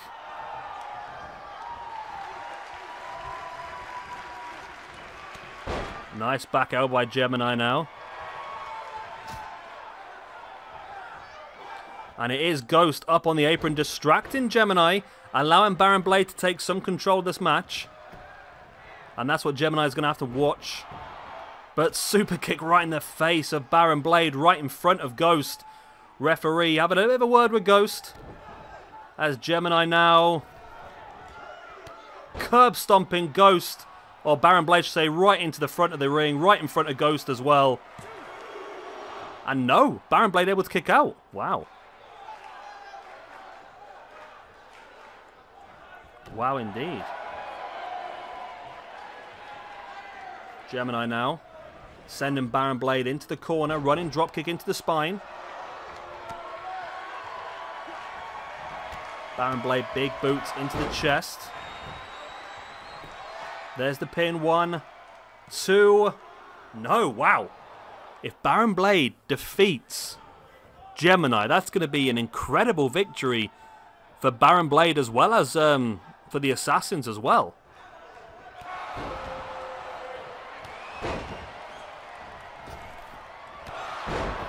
Nice. Baron Blade looking very strong here tonight. Against their debut in Gemini. Like I said, Gemini distracted on the outside by Ghost on a couple of occasions now. As is the referee. Makes you wonder how many opportunities the ref's going to give Ghost before he sends him backstage.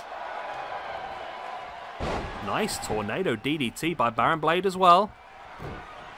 Gemini back up on his feet. There's the boot in the gut. Now taking Baron Blade up. Falcon Arrow. There's the pin. 1, 2. No, only a 2 count again.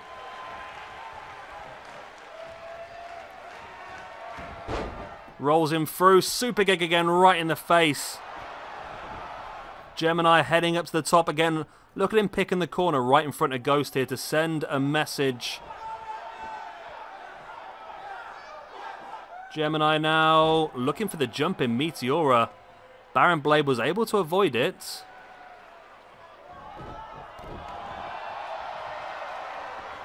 Wow. If Baron can pull this off, I'm going to be absolutely stunned. Nope. Jawbreaker. Gemini with a big forearm in the back and another one as well. Gemini bringing him back up to his feet. Discus into the knee. There's the pin once again. 1, 2, and 3. There we go. Gemini picks up the win in his debut here against Baron Blade. And I feel like Baron Blade's opportunity to join the Assassins has now completely been removed by Ghost. He was not impressed with that appearance by Baron Blade. But Gemini, the newest member of the Order, showing some incredible ability here to get the victory. Boom. Gemini will be involved in the Intercontinental Championship match at the pay-per-view alongside Tiger King and the champion Muta. But will he be able to walk away with that Intercontinental Championship? Let's move on to the next match of the evening.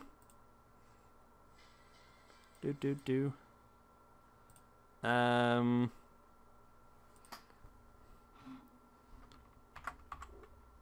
confused there. What am I doing now? I'm confused. That is...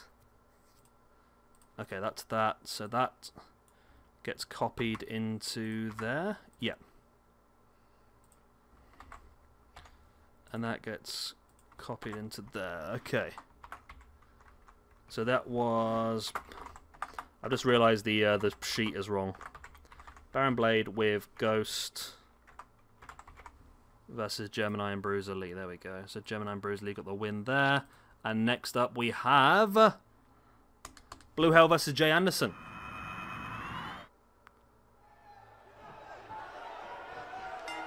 Blue Hell former hardcore champion versus Jay Anderson, who's still on a ranking of 1 win, 3 losses.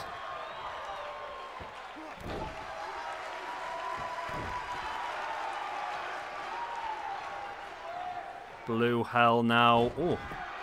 Launching Jay Anderson across the ring.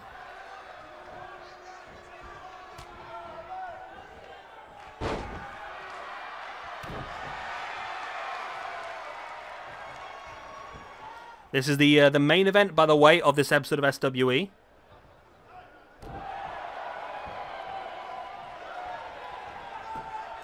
Pin here by Jay Anderson. One. Only a 1 count. Big boot right across the chest of Blue Hell. Big boot in the back of the arm as well.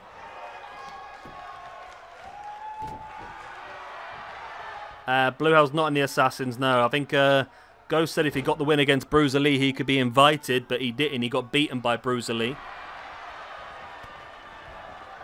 I don't think there's any chance of adding new people into the stables now, because we're only 1 episode away from the pay-per-view now anyway, as the music for the Assassins hits. Jay Anderson's distracted.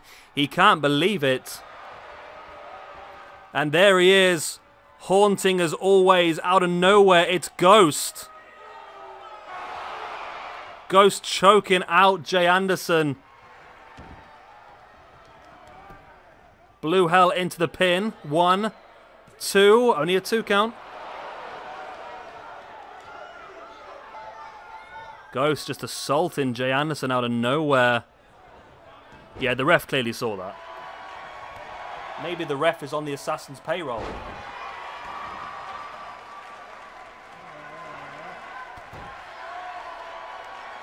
And Blue Hell now wrenching back at the neck of Jay Anderson.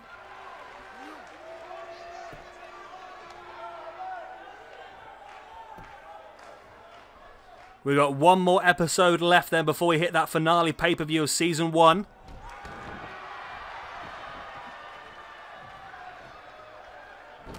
Ooh. Oh, Blue Hell there. Big clothesline. Jay Anderson struggling after that choke from Ghost.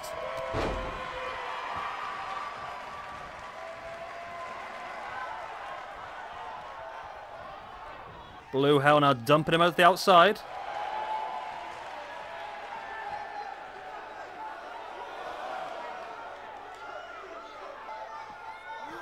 Blue Hell gets caught the drop kick now. Wow. Straight into the spine against the apron.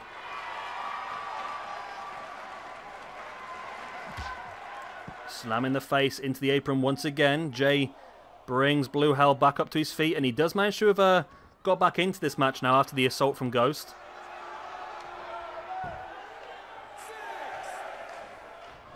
Springboard knee in the face. We're going to do it all today, Lucha. We've got Dark after this, which is our final piece of build-up. And then we're going to do that finale pay-per-view.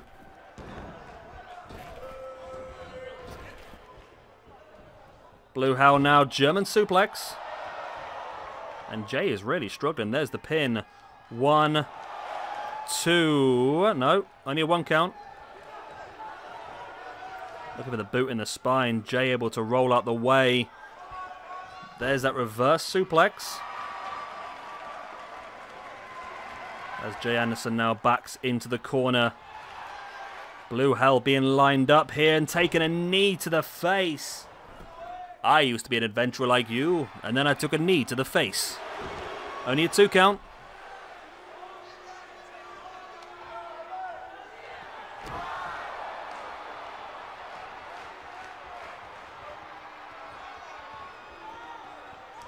Boom, black mass, or the orange mass.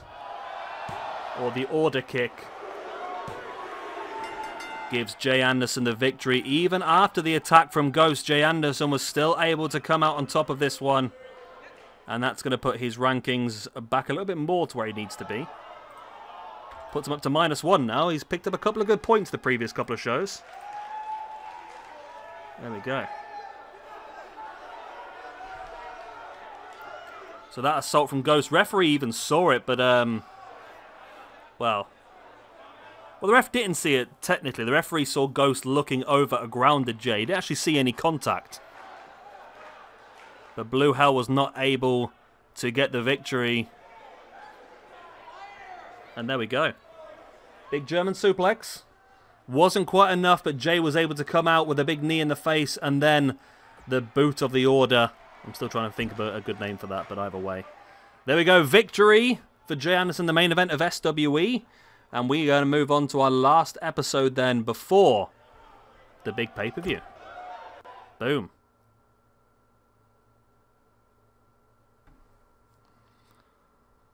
It doesn't matter, Ghost. It doesn't matter who's got more people. It's all down to the pay-per-view. It's all down to who's going to have the most gold. Nobody ever wins a war anyway.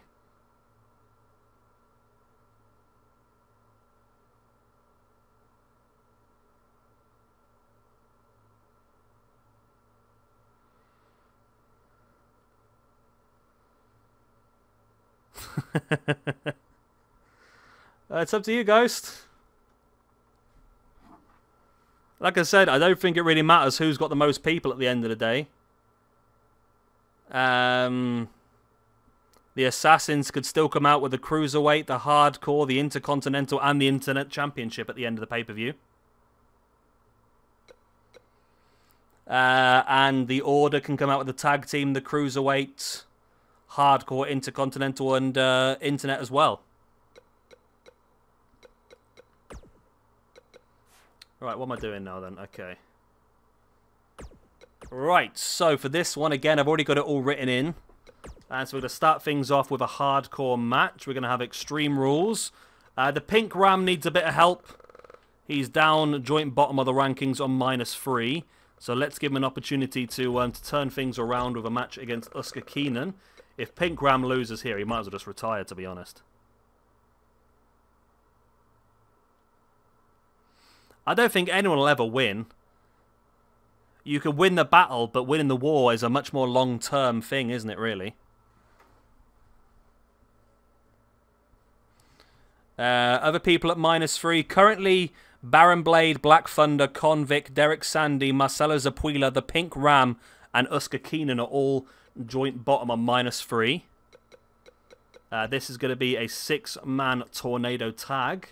We are going to see the amazing team of good old Baron Blade, alongside, of course, El Mago, and the big man Cole Quinn, going up against the team of Jay Anderson, Gemini, and Dark Lucha.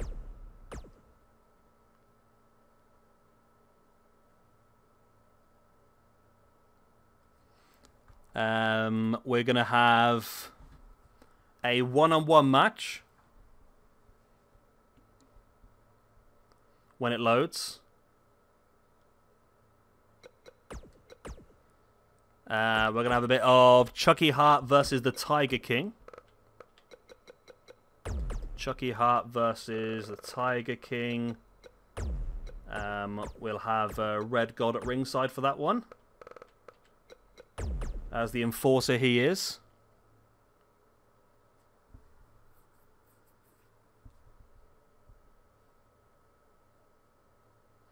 Like I said, Ghost, there's 100 people on this roster. I can't just solely concentrate on the 10 people in the stables. We've got to give other people opportunities as well. Otherwise, there's no point in doing it all, is there? We've got to give everyone an opportunity. It's what normal wrestling's all about. You build up towards the pay-per-view. The pay-per-view is when the real battle is going to commence. Everything else is just build up towards that battle. Lovecraft is going to be teaming up with Hannah Quinn and Jessica Hunt. There we go. Together, that's the team of Justine Gabriel and Ray Reyes and Monica Reyes.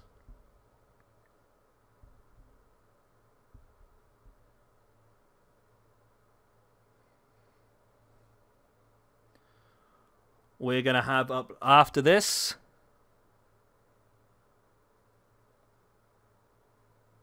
God, this game's loading pretty slow today, isn't it?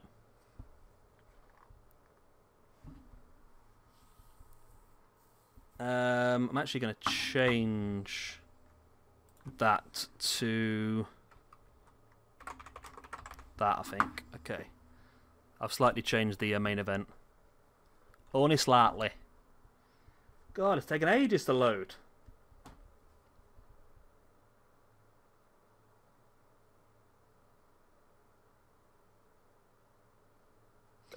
There you go. Next up, we have got someone else who's just desperate to get as many wins as possible before the next season, and that is the Nacho Man going up against everyone's favourite beating bag in James Charles.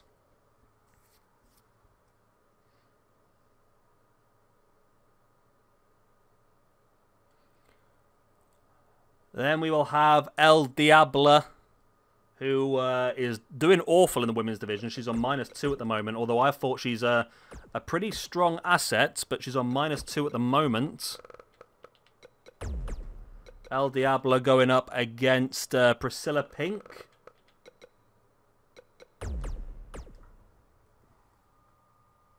You're loving that toy today, aren't you? And then our main event of the evening.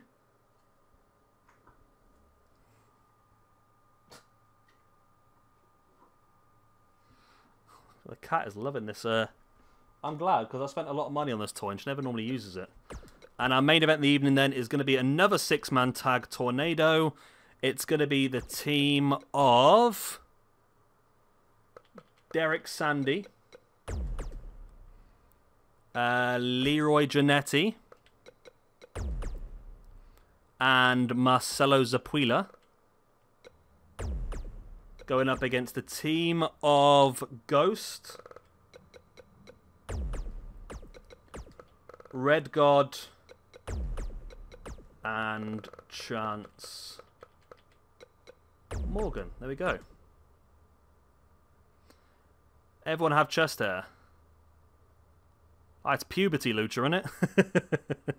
I don't know, that's the randomizer thing. Have you not seen Tiger King's back hair?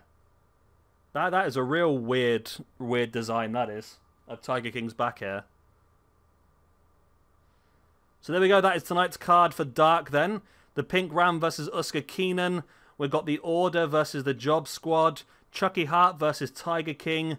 We've got the Female Order versus Los Hermanas Reyes and Justine Gabriel. The Nacho Man versus James Charles. El Diablo versus Priscilla Pink. And then our main event will be the 3 members of the Assassins going up against the Alternative Job Squad. Right, let me just sort out all the entrances. Boom. Sweet. Right, I'm going to get a quick drink and be back in a second. I'm getting a quick drink. Ooh.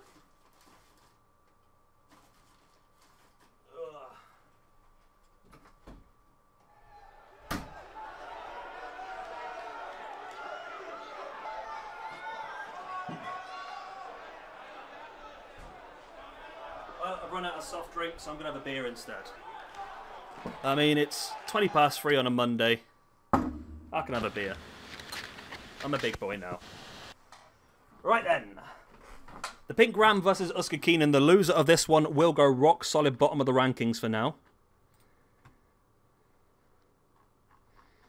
The rankings are starting to take shape. And there's a few at the top that I need to sort of try to bring down at some point.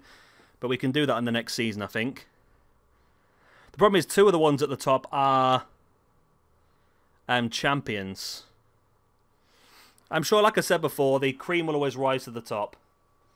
That's the way these things work, isn't it?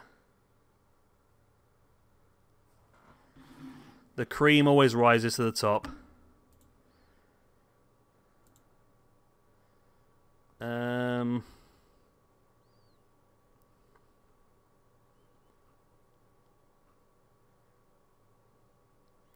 God, poor old Keith Lee looks terrible now, doesn't he?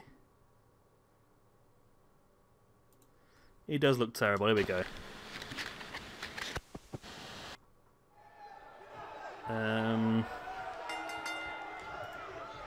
No, nothing new on there. Okay. Where's it gone? There we are. Okay. Pink Ram dropping Uska Keenan with the shin breaker. And now, ooh, be brutal. New Generation, how long have you got before you need to nip out then? Are we doing good time for you? I think you said 3 to 4 hours, didn't you? We should be on the pay-per-view in the next half an hour, 40 minutes.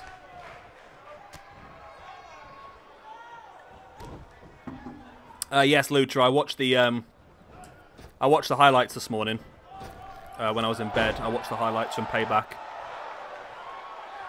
I must admit, I was very surprised about how good I mean, I don't know if it was a good match or not, but from the highlights, Apollo Crews versus Bobby Lashley looked like a pretty decent match.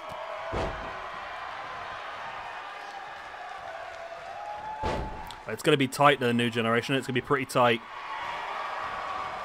Depends how quick we get through Dark here. I mean, there's a lot of matches that should be pretty one-sided. But we also do have 3 6-man tags. So that could be a bit of an issue for you. You watched Payback Live, did you? I was up for it. That's the weird thing. I was still awake redoing these attires at about 1:30 in the morning. So I was awake at the right time for it.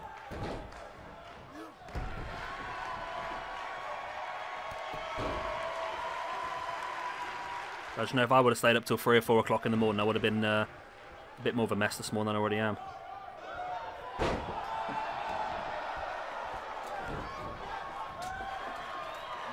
just looking for my drawer if you can hear the noise.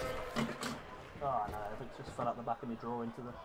I forgot I've got this cupboard. I've got a little cupboard in my desk that I've not even got anything in yet. It'd be great if I could make it into a little beer fridge. Pink Ram with a pin here on Uska Keenan, only a 1 count. Yeah, I mean, El Diablo, the Nacho Man, they should be pretty much one-sided. Ashford, Tiger King versus Chucky Hart. I mean, the 6-man tags, the Order versus the Job Squad should be pretty good. I mean, all the 6-man tags are pretty much jobbing ones anyway, which is what Dark is good for.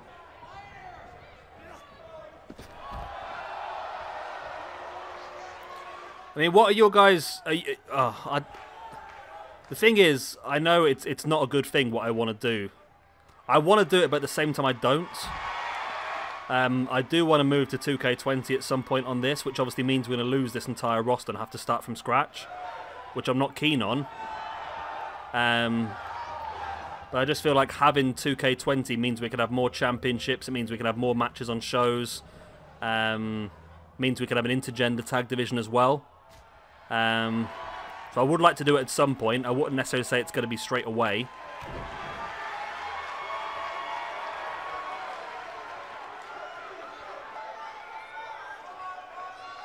I would like to do it at some point, though.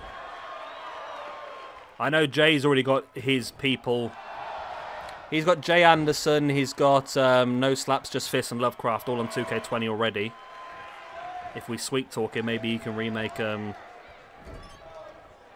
Gemini and Dark Lucha as well at some point. But you say it's not nothing we're going to do soon, but it's something I would like to do in the future just to make this a bit more in-depth. I feel like having more matches on Dark would be a good idea.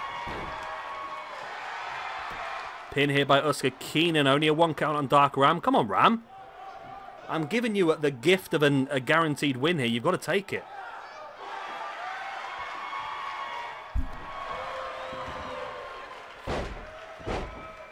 Uska slamming the back of the head of Ram into the mat. Or if you will, he rammed his head into the mat. I like that. Uska now dropping the leg drop into the back of the arm of the Pink Ram. Uska now heading up to the top rope.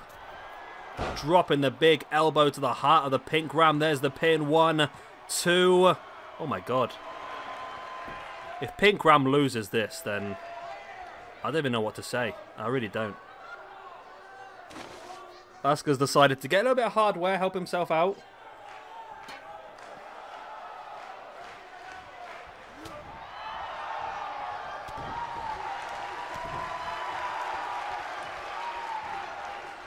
Hey, Marcus Rashford's pulled out the England team. Good. Pink Ram now dropping a boot on the back of the arm of Uska, now dropping the big elbow to the back of the head as well. There's the pin. And Pink Ram does get the win. Oh, it's about time, Pink Ram. It's about time you pulled your finger out, you know. Pink Ram, 1/3 of magenta wool, gets the win. And Pink Ram pulls himself away from joint bottom of the rankings.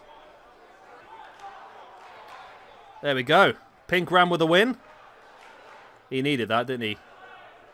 Uska Keenan now with 1 win and 5 losses so far in his career here in SWE. But Pink Ram, somebody I'll see some movement for next season. Right, the Order versus the Job Squad. At least if this is a win for the Order, then Jay can get himself back up to 0 ranking points. Because he had 3 losses in his first 3 matches. If he wins this, he'll have 3 wins as well, so he'll be on 0. However, Gemini will be on +2, and Dark Lucha will be on +3, which will give them good momentum going forward into their matches at the pay-per-view. And of course, it all balances out because on the other hand, Tiger King has got an opportunity to build his momentum against Chucky Hart next up as well. And of course, Ghost, Chance Morgan, and Red God will be in our main event tonight.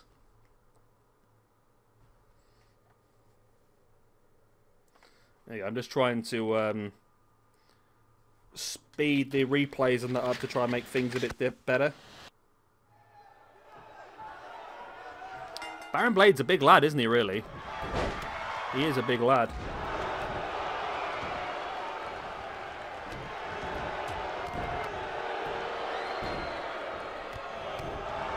And, yeah, Baron Blade had an opportunity to impress Ghost the other day. It didn't quite happen.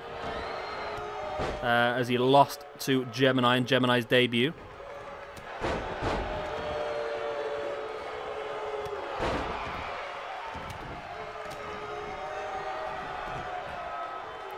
And now Baron Blade looking to continue to show what he can do. He is struggling a bit, to be honest. I mean, all 3 of these guys. Cole Quinn's on -2. Baron Blade on -3. El Mago currently on -1. And I think I'll win here. I don't know if... Oh, I'm not sure if I will or not. I think I will. I'll allow both the Assassins and the Order tonight the same advantage. If they win their 6-man tag matches, I will also give them a point in the rankings as well, in the tag team rankings, that is. What a boot in the face there by Cole Quinn on Gemini, middle of the ring. And I'll tell you what, Job Squad is not jobbing too much here. The Dark Lucha does have El Mago up on the shoulders and drops him across the apron. Cole Quinn with Gemini dragging him into the middle of the ring. Gemini, like I said, got his first win on SWE against Baron Blade the other day. Gemini, big elbow into the knee of Cole Quinn, now rolls him through. We saw this on SWE, the super kick right in the face. Can he follow it up? He follows it up with that jumping knee strike. Gemini looking incredibly strong here. There's the pin, but Baron Blade was there to break it up. Yeah, they are a bit weird, aren't they? I'm hoping that the AI is something they really work on in the new 2K22 game when they finally release it. Dark Lucha sending Baron Blade to the outside, and all of a sudden, Gemini is suffering a 2-on-1 here in the middle of the ring. It's 1-on-1 now as El Mago brings Gemini back up to his feet. Jay Anderson struggling though, down on the other side as, oh, Gemini just dumping El Mago over the top.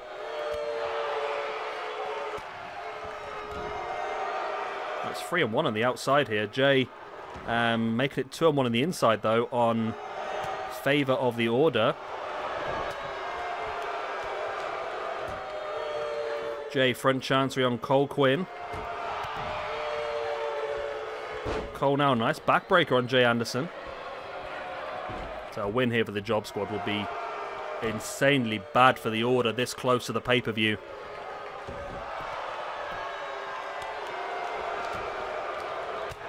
Jay Jay Anderson there with a dragon screw on Cole Quinn, middle of the ring. Wrenches the arm. Cole Quinn fighting back though. Somebody has been busted open. Somebody is wearing the Crimson Mask.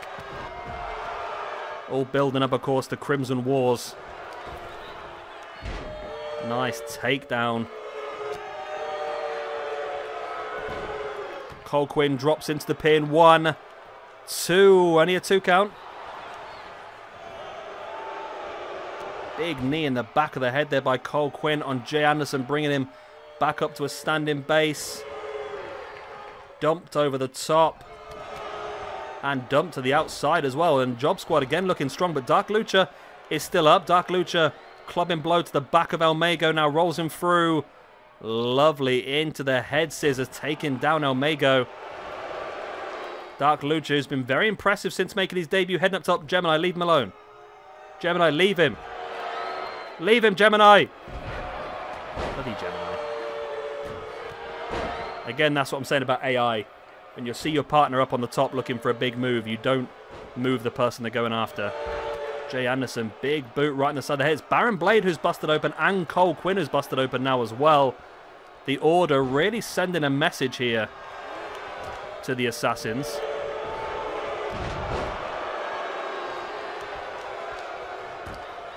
Gemini brings Baron Blade back up to his feet.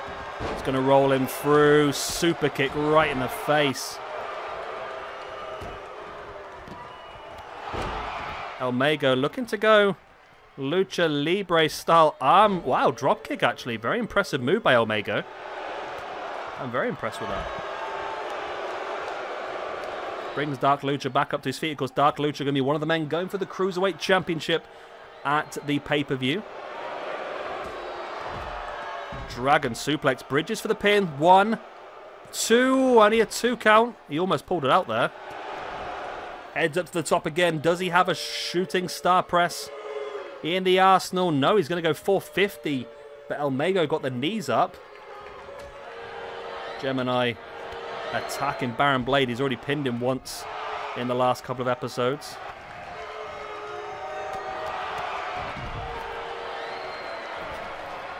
Jay Anderson taking a sit. Baron Blade went for the pin, but Jay saw it coming straight away. Baron just struck Jay. He might live to regret that as Jay takes him up now into the suplex. Again, Dark Lucha heads up to the top. There's the big splash on El Mago. Did he go for the pin though as well? Okay, I'm not quite sure what Cole's after here, but it was an interesting scenario. And he gets the Hurricanrana on Jay as well. Wow. Okay. What's Gemini's plan here? Gemini dives to the outside, catching El Mago.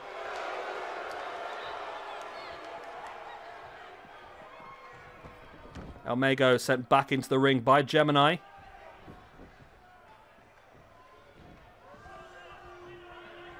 Up onto the feet they go. Gemini looking for the drop kick, missed, and all of a sudden it's 3-on-2, middle of the ring. It's getting tight, but the Order able to take the control. Poison Rana by Dark Reject. Or Dark Lucha even. I keep calling him Dark Reject. Jawbreaker by Gemini, who's now going to follow up with the curb stomp. That's what got him his win in his debut. There is the pin broken by Gemini. Baron Blade trying to get the cheeky pin on Dark Lucha. Jay Anderson going for the pin on Cole Quinn. And there's the win. And another curb stomp by Gemini after the bell had already gone. The Order pick up the win. And that is losses for El Mago. That is losses for Baron Blade. And that is losses for Cole Quinn. And it's also wins then, which now takes Jay Anderson out of the minuses. It also gives a point for Gemini, making him 2-0. And another point for Dark Lucha, making him 3-0. The Order looks strong here tonight. All of these three guys have big matches coming up at the pay-per-view against big members of the Assassins. We'll see those later on in tonight's main event. Right, here we go. Chucky Hart versus Tiger King.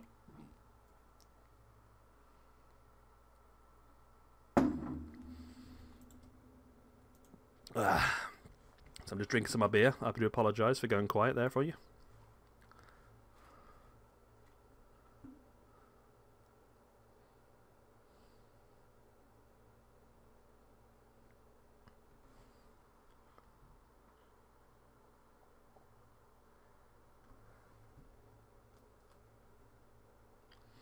Alright then, here we go.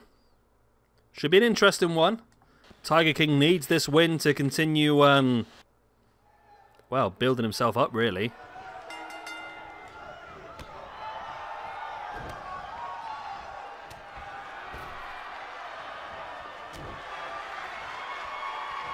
Tiger King now sending Chucky Hart off the ropes. Big knee right in the face. Tiger King not wasting any time here at all. Big elbow in the face of Chucky Hart again.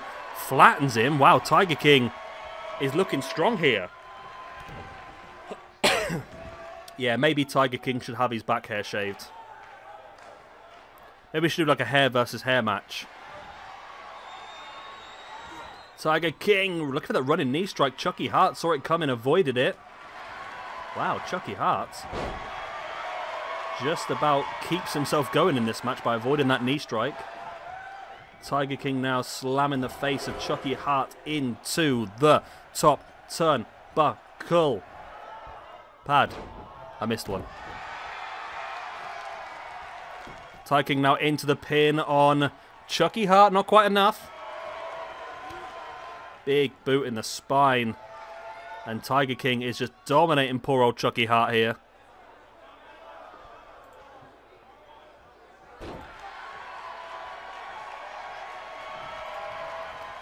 Tiger King once again backed into the corner. Missed the first knee strike. Hits the second.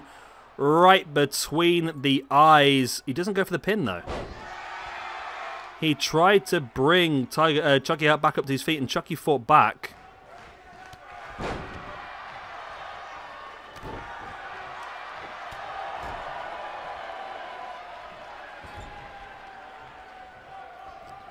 Tiger King now sending Chucky into the corner. Running forearm. Red King, of course, Red Gold, sorry, should I say, on the outside of the ring. Very impressed with that, of course. Red God, your hardcore champion now as well. Big strike right to the side of the face by Tiger King. And there is the victory for Tiger King. Gets himself the win. Chucky Hart, unfortunately for him, suffering the loss. I can't find Chucky Hart on my rankings. It's set by alphabetical order again. There we go. Boom. Chucky Hart holding the hand of Tiger King up. We've just seen how strong Gemini looked in the previous match. Now we're seeing how good Tiger King looks. But poor Muta, yeah, poor old Muta is not going to be doing very well, is he? I feel like I'd be very surprised if Muta walks out the pay-per-view with his Intercontinental Championship still around his waist. Right then, the ever what's the word I'm thinking of? I want to say unreliable. That's not the right word, though, is it? The ever you know what I mean.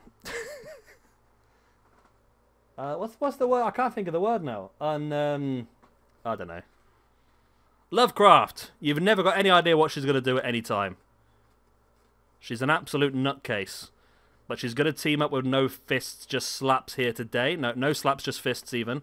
Against the team of Lehamanias Reyes and Justine Gabriel.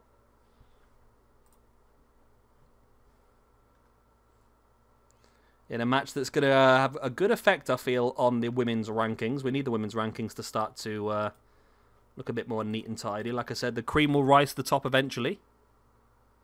You think Muta will win?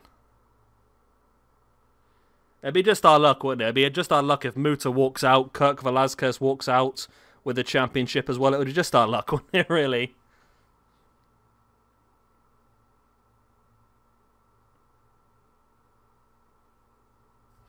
Alright then, here we go. Women's 6-man tag action.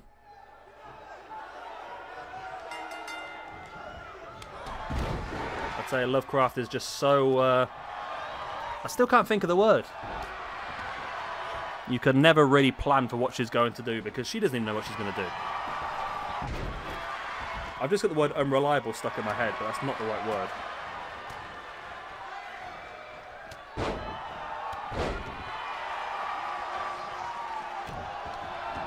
But of course, like I said, we will be crowning our first women's tag team championships in the next set of shows as well. So it'd be interesting to see.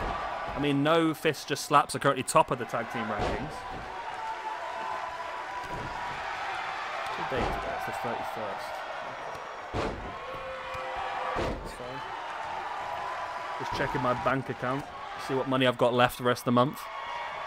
It's looking okay for a change.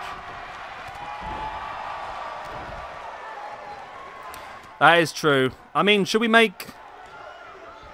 turn it around? Should we make... I think we should, you know. I'm going to look at the shows again. I think I'm actually going to switch it around so that the Ghost versus Jay match for the Internet Championship is actually going to be the main event. And Leo Vega versus Beanie Ward will have to go on just before. I feel like that's going to be the way to do it, I think.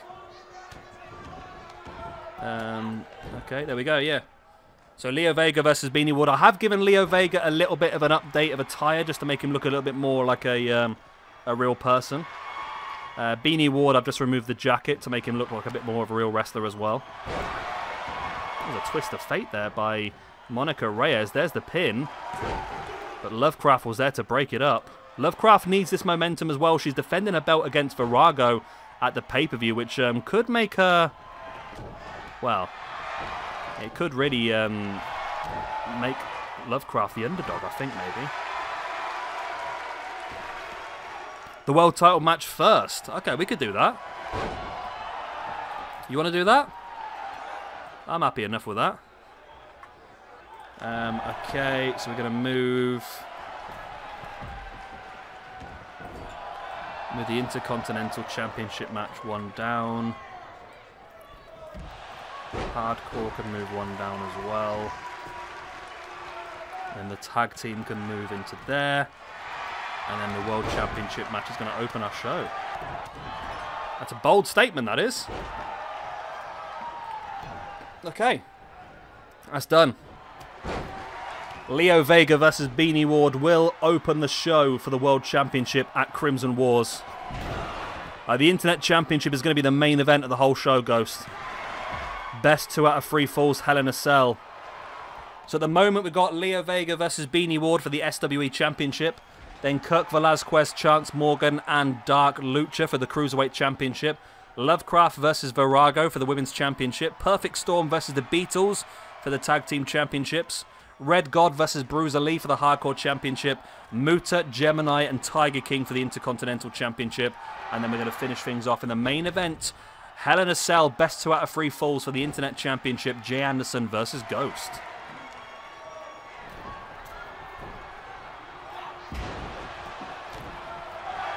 Big Death Valley driver there as well. Been broken up by Ray Reyes.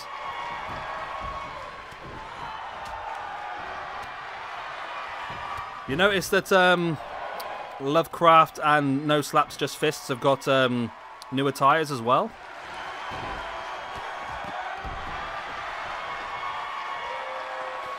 Yeah, it's not really gone hugely to plan. So I'll leave the stream up, New Generation, for you to catch up later on if you need to. But like I said, I'll be cutting all these down and uploading them into individual episodes at some point anyway soon. Big elbow there. That's got to be enough. Go for the pin. Drop into the pin. There we go. Monica Reyes has Lovecraft on the outside, but there's the pin. And there's the win. Hannah Quinn gets the win for her team. Oh, I've not been marking them down on the sheet, have I?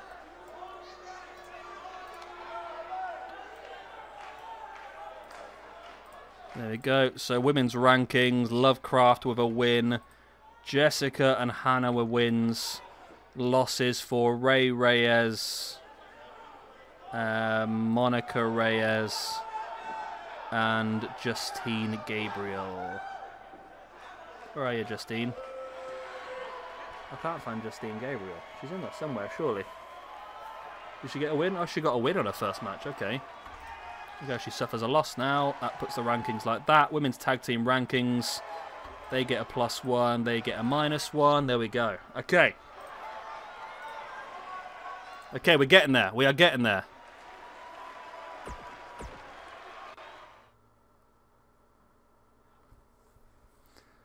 Well, I've been setting up a lot of squash matches on Dark.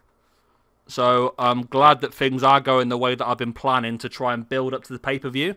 If Nacho Man can beat James Charles, El Diablo can beat Priscilla Pink, and then Ghost Chance and Red God can defeat Sandy Leroy and Marcelo, then I think we'll be spot on to go straight into the pay-per-view. What are you up to? Meow meow.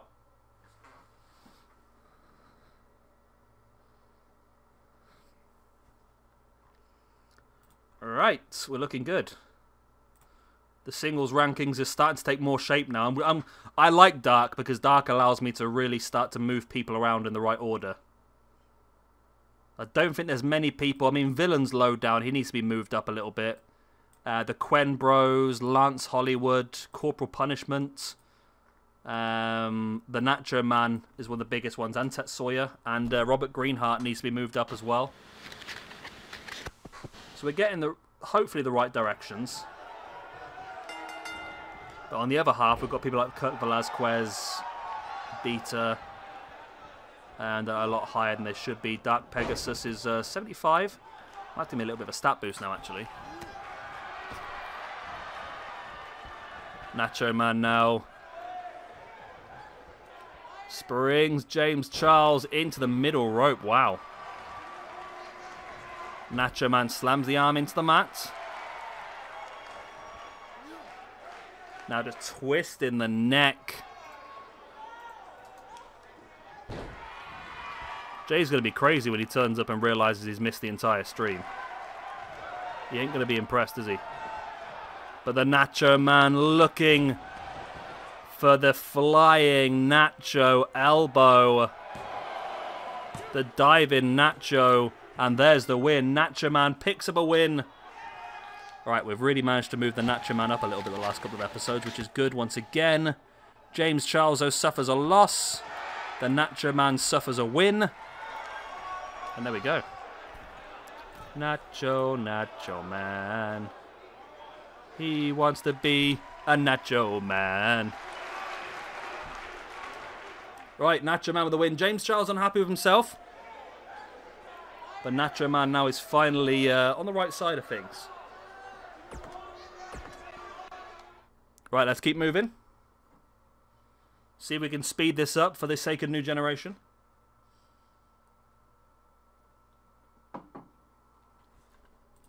Right. El Diablo versus Priscilla Pink. El Diablo currently bottom of the women's rankings on -2. She's now been joined by VR and the Reyes sisters. Priscilla Pink currently on -1 as well, yep. El Diablo, 2 matches so far, 2 losses for her, involving losing to Lena Lumpa, who then managed to get a women's championship match out of that. So, yeah, El Diablo wasn't impressed with that at all. So, let's move on.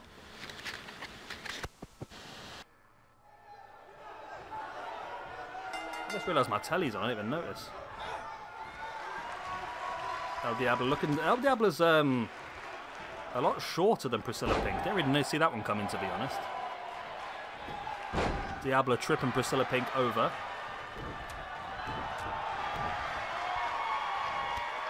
So what I'll do after we finish this season off, I'll probably go away for a couple of hours, have a bit of a rest. And I might like mark a few people down as people that we might look to move to the alumni page and free up some space for some new talent.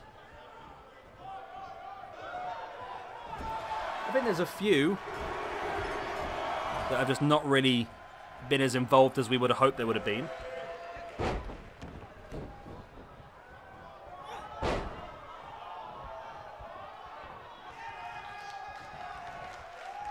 Diablo now slamming the arm of Priscilla Pink into the mat. There's the pin for one. Only a 1 count. Come on, Diablo. I would like Diablo to be involved in some sort of stable, but I need to try and find her some more dark and twisted characters to be involved with. Some more like skull and crossbone sort of people.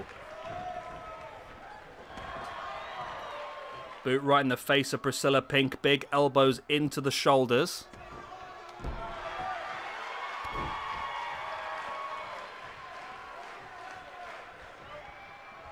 El Diablo now dragging Priscilla Pink middle of the ring and looking to drop a boot right in the gut.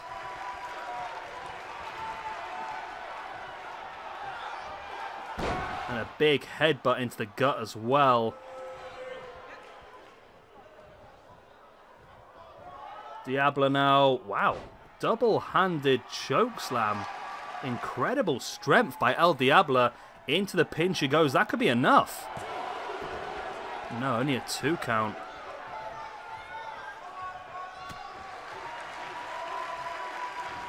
Priscilla Pink, Fez press, taking down Diablo.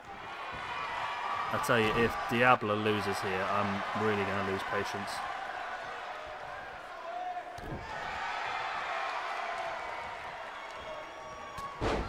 Nice takedown.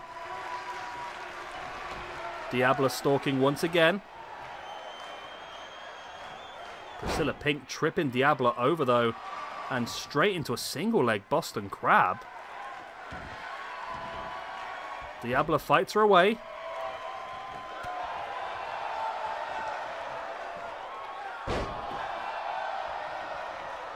Nice Saito suplex. Oof. Diablo avoiding Priscilla Pink. Priscilla with a boot right in the gut. Taking Diablo up into an implant buster. No, don't do this to me. Don't do this to me. Only a 2 count. Okay. Come on, Diablo.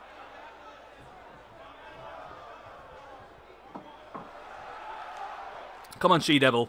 I believe in you.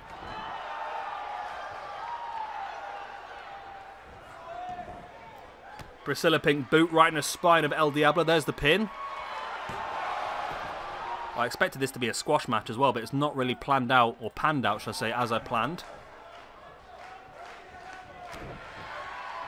Strike in the gut by El Diablo. Another one as well. Oh, but Priscilla pops up, taking Diablo down. Diablo sent into the corner by Priscilla. There's an elbow in the face. Now Diablo with a backbreaker on Priscilla Pink. And there's that double-handed choke slam again by El Diablo. Followed up by just slamming the knee into the mat. I would have gone for the pin after that double-handed choke slam. She does go for the pin now, but 1, 2, only a 2 count. Come on, Diablo. I believe in you. Oh my word. Wow. Diablo just got flattened. Absolutely flattened. Priscilla Pink stalks into the implant buster once again. Wow. I think our run of jobbers getting defeated. No! Diablo fights back.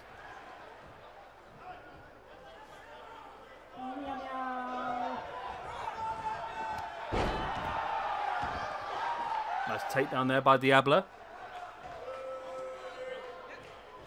Come on, Diablo. Come on, Diablo. Slam in the face of Priscilla Pink into that top rope.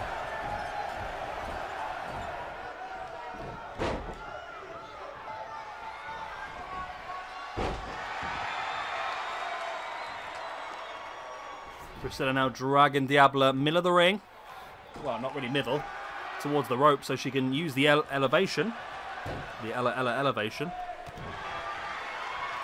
I can speak English.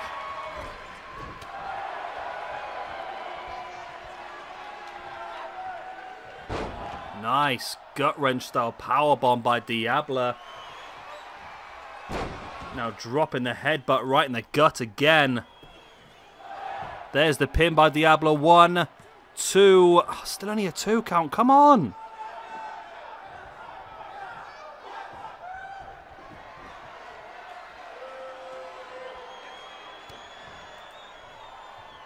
Diabla now gut-wrench. Up on the shoulders. Oh, wow. Shoulder breaker. That has got to be enough. Finally. Come on, Diabla. It's been very hard fought, but Diabla does get her first victory in SWE. Oh, thank God for that. Thank God for that. I thought we were going to have another bad one there. Right, El Diabla, Priscilla Pink loses.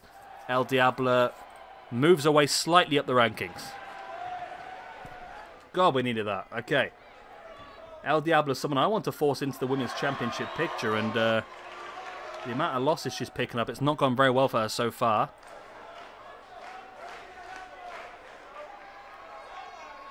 Here we go. We move on to our main event of the evening. Another 6-man tag.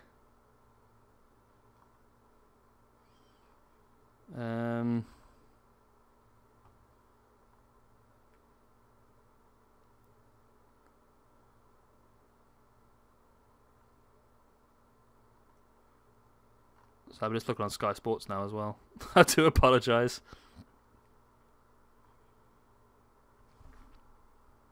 It should be a big one then. Chance Morgan, Red God, and of course Ghost going up against the Job Squad. Derek Sandy, Marcelo ZAPPUILA, and Leroy Janetti. He's not a jobber, he's just getting the opportunity, you see. This is the opportunity for Leroy to show what he can do. Leroy Janetti.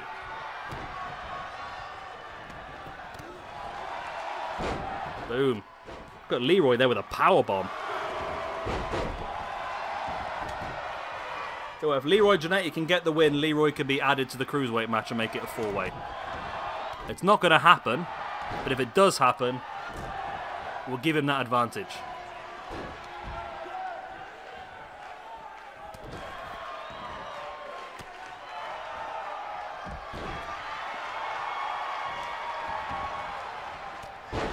Nice takedown there by Leroy and Chance.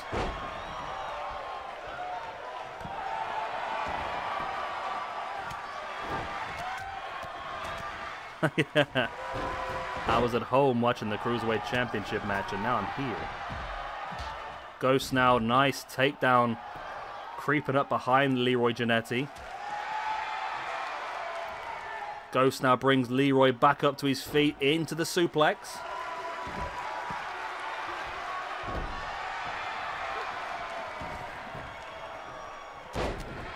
Big punch right in the face. What are you up to? The cats are running around like mad people again. Ghost taking Leroy down neck first across the middle rope as Derek Sandy getting a work over here by Chance Morgan.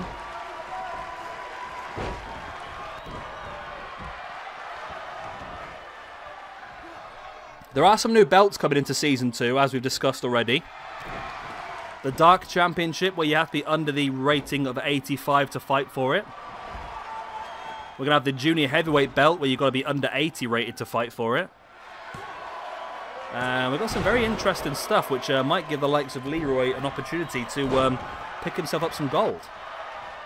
Women's Tag Team and Women's Intercontinental Championships as well. I must say, though, Marcelo, Leroy, and Derek looking very good here tonight. But the Hardcore Champion, Red God, creeps up behind, and all of a sudden... oh my God, Chance just broke Derek Sandy's neck. Chance just broke Derek Sandy's neck.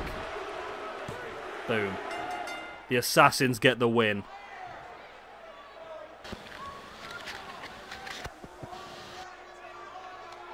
I think Dark was 80. Well, Dark was under 85, and Junior Heavyweight was under 80. I put down.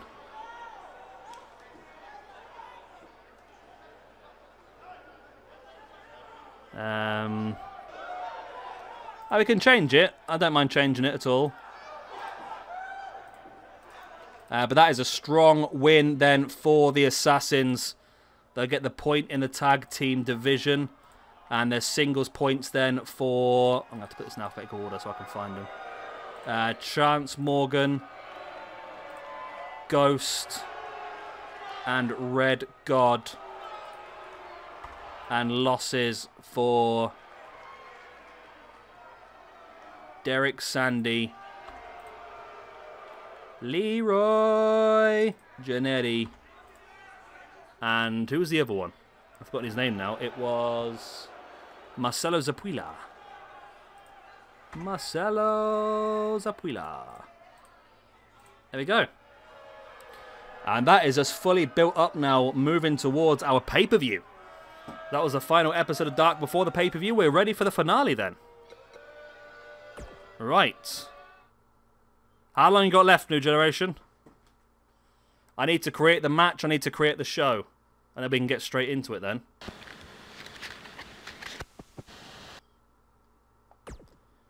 So let's come out of there. Right.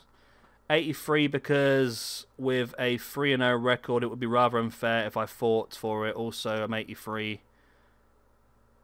Yeah, we could do 80 then if you want. Maybe do 80. Or lower than 80, so 79 and under.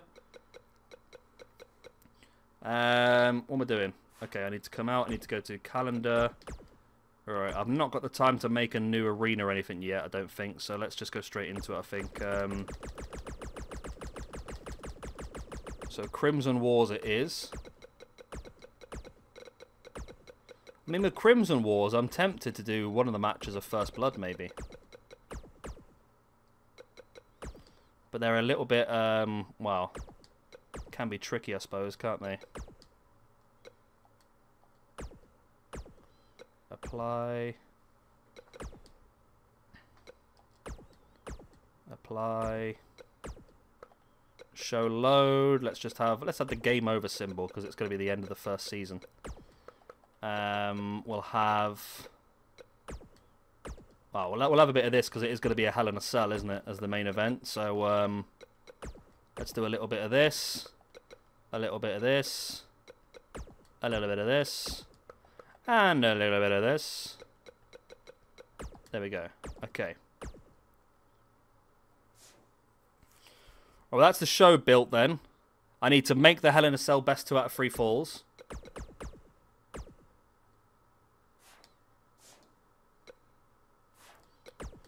So let's come out and do that. So creations,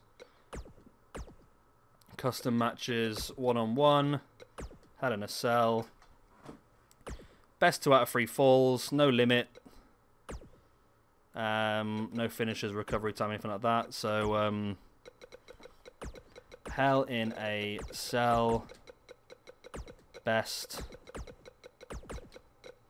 2 of 3. Boom.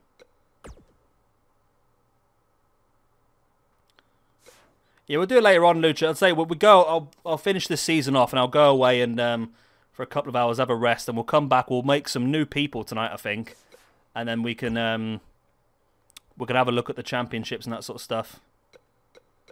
Right. So next show should take us straight to Crimson Wars. It does. There we go. Right. So we are starting things off with the World Heavyweight Championship. It's going to be 1-on-1 between the challenger, Beanie Ward. Where's Beanie? There he is. And the champion, Leo Vega.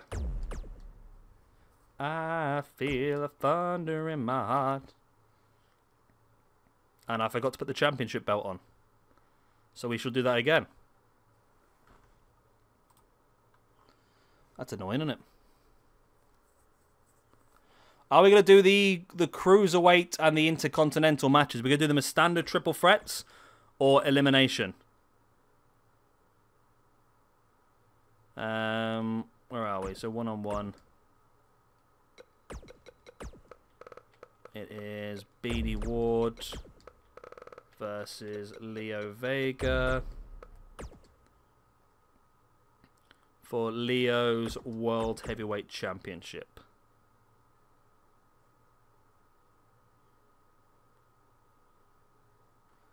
Standard triple threat would probably be better, to be honest. I think maybe standard. We'll go for standard. Otherwise, I've got to go and create a new match again, so we'll go with standard triple threat. So triple threat. We're going to have Kirk Velasquez making his first defense of the Cruiserweight Championship against Chance Morgan and Dark Lucha.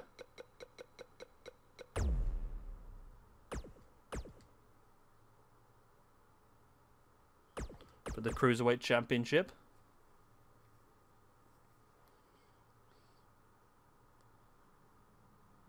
Then it's Lovecraft versus Virago for the Women's Championship.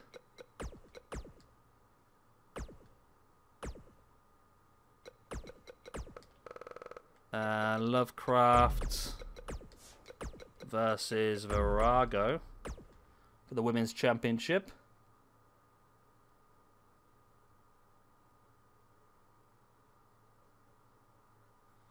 Who doesn't deserve it?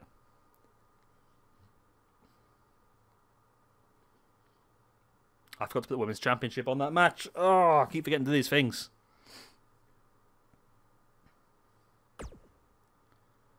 Customize participants. Who doesn't deserve it, Ghost?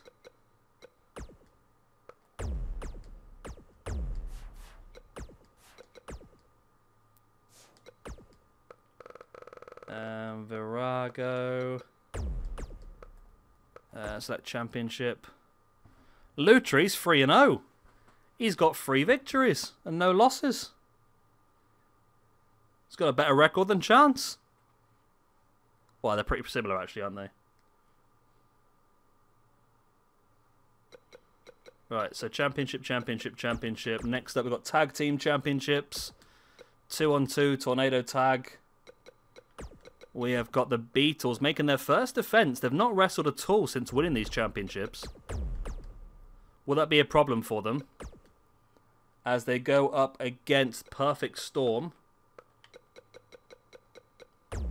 Brainstorm and Firestorm.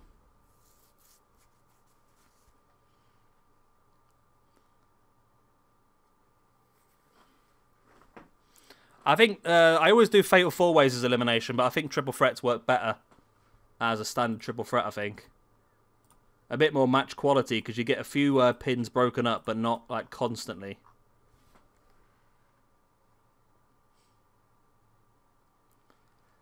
Right, next up we've got Hardcore Championship then. Did I forget to put the Tag Team Championships on there again? Oh my god.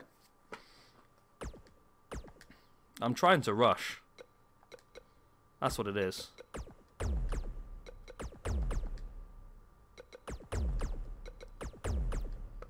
There we go. Right, Tag Team Championships up for grabs. 7 matches, 7 championships up for grabs tonight.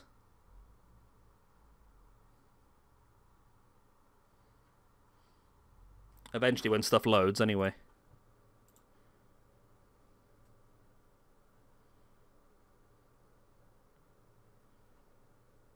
Eventually. God, it's taking ages, isn't it?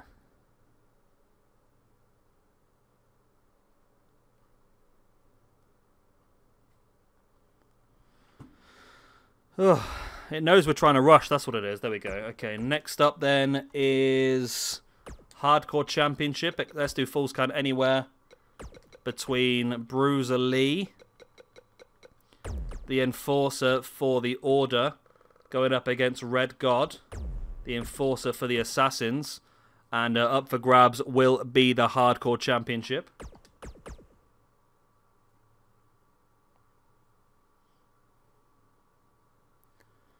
At least I remember the championship this time.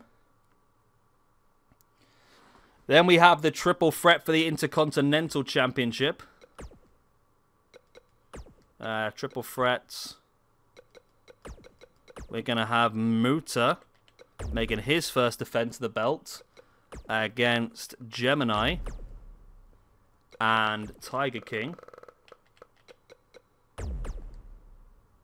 Boom. Ah, I forgot to put the belt on. Ah! It's fine, it's fine, it's fine, it's fine, it's fine. It's fine, it's fine, it's fine. Don't worry, it's fine. I can fix this. We have the technology to fix this. I'm pretty warm now, actually. Customize participants.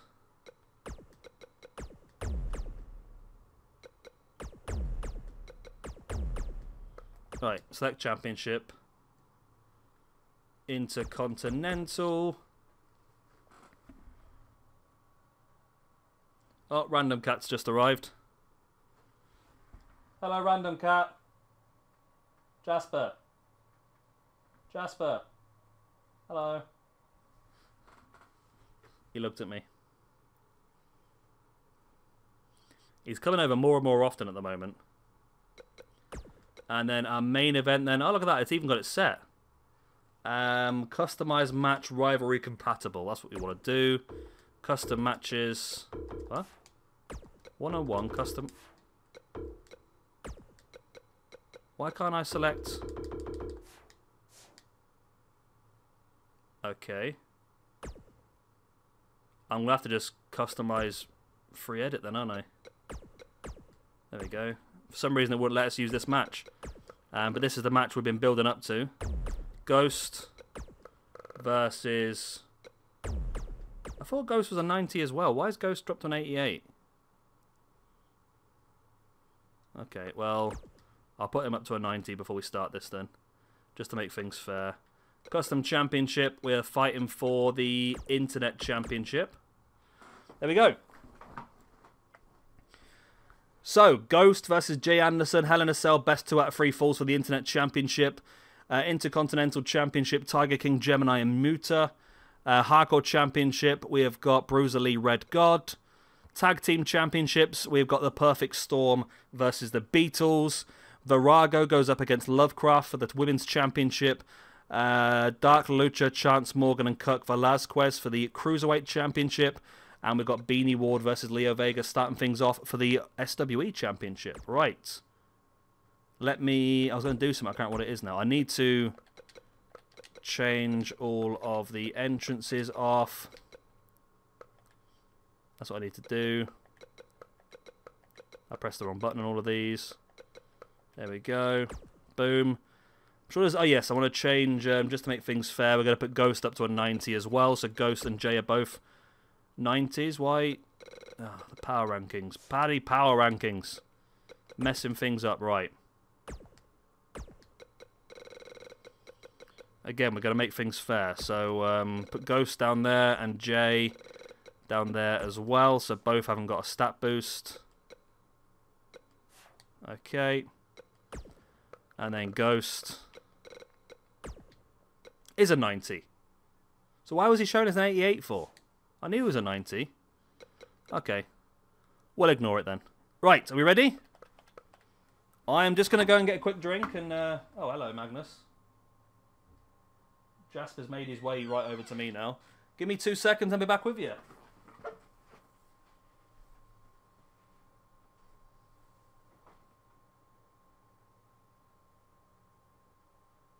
are you doing, mate?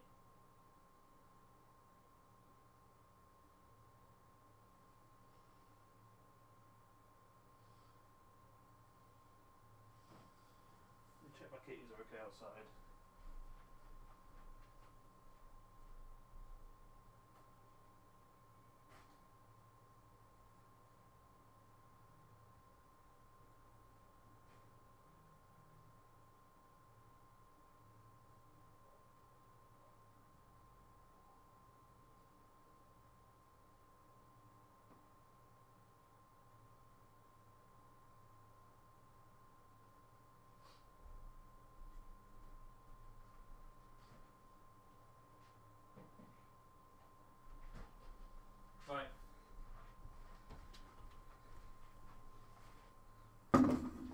It looks like Random Cat's sticking around. Jay, you've turned up just in time for the you've turned up just in time for the finale pay-per-view. These are the matches. Just to give you a quick look. There we go. We're going to start things off. If I need to run away quickly, by the way, it's because Random Cat's here. And sometimes my cats and Random Cats don't see eye to eye. So if I need to run quickly, that'll be the reason why. Just in time, New Generation. We're just starting the finale. It's okay, Cleo. He's friendly. He's just homeless, isn't he? Bless him. So I'm talking to the cats again. I do apologise.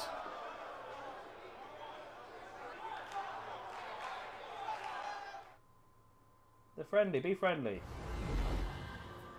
Be friendly, cats. There we go. Right, we're going to start things off then with the World Heavyweight Championship. Beanie Ward versus Leo Vega. Oh, auto standby Natalia. That's good. I'll turn it off anyway. Are you watching it, Magnus? No? Okay. Right.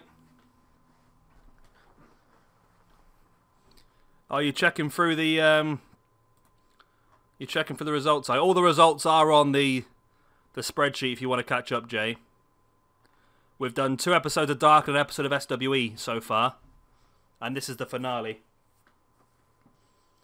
We'll take a break after this finale, and then we might come back a little bit later on. We'll clear some people off the roster we don't see a future for. And we'll have the space then to add a few new people. Right, here we go. Beanie Ward versus Leo Vega. I feel a thunder in my heart. As you can see, I've given Leo a little bit of an upgrade to his attire just to make him look a bit more like a real person. Yeah, Jay, you beat Harry Brown when Dark Lucha came out and made his debut, helping you along the way. Yeah, Jay, you and Dark Lucha have been very strong so far. As has Gemini since his debut. I'll put it up after this if you want, Lucha. I think it's going to be a pretty close poll, to be honest, though.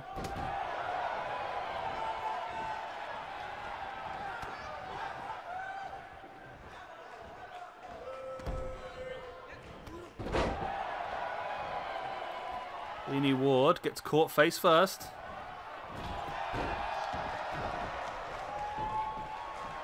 It'll be interesting to see who does come out tonight with the most gold, wouldn't it, really? Again, it's going to be a little bit unbalanced because the Order do have 2 more championship matches on tonight's show, with Lovecraft defending a women's championship and Perfect Storm going for the tag team championships. But apart from that, all the direct ones, Cruiserweight belt, Hardcore belt, IC belt, Intercontinental belt. Be interesting to see who comes out.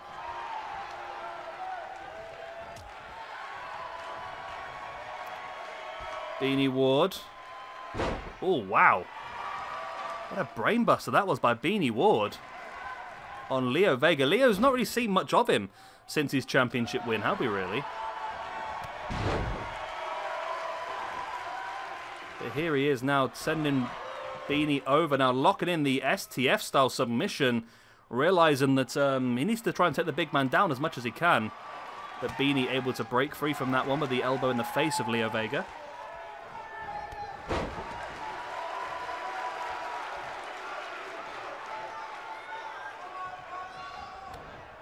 So weird at the moment. I've just got this random cat sat in the middle of my living room, and my cat sat in the kitchen just staring at it like, what a cheeky git.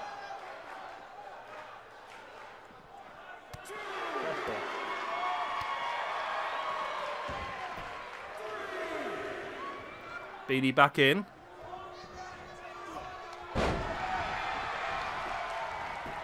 Into the pin.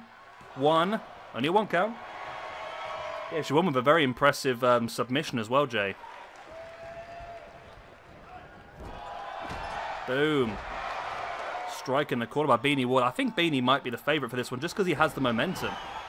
Super kick right in the face of Leo Vega. Yeah, we're yet to see Leo much in this universe. Beanie Ward with a pin, only a 2 count.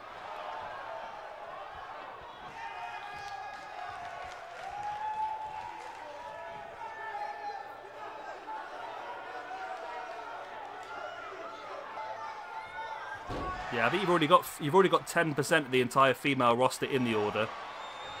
I don't think you should get many more. There's the pin by Beanie Ward. Still only a 2 count. Vega showing great resilience, kicking out.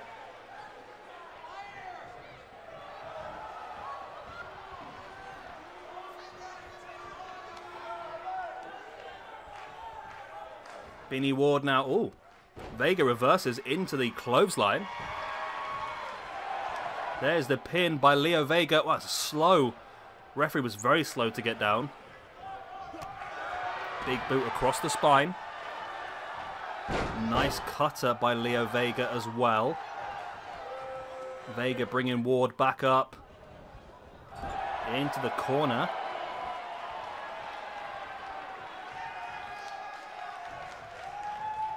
What's Vega's plan here? Taking Beanie up onto the corner. Oh, big back elbow. Beanie. Wow, went for the crossbody. Vega saw it and just slapped him out the way.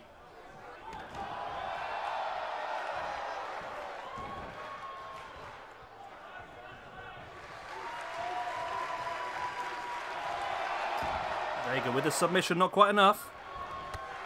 Yeah, I think, Ghost, if you're around later on, I think we're probably going to clear a few people off the roster and get a few more created. So I feel like we can definitely bring you on in. I feel like Virago might be good for you, actually, because she is red and white already. She'll be part of the women's match later on tonight, so we'll have a look at that.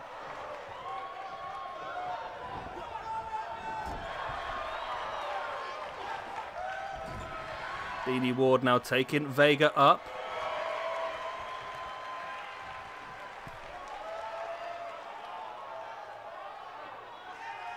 Beanie Ward now. Oh, super Falcon Arrow.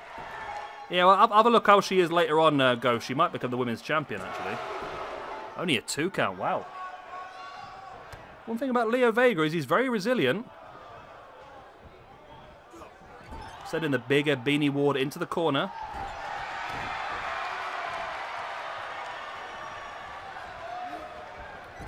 Vega now sending Beanie into the corner. Oh, Beanie fighting back.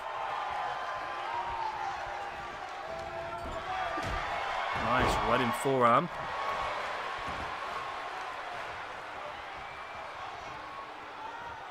And a jumping knee strike by Beanie Ward. That could be enough to secure the championship. And no, again, it's a 2 count. Wow.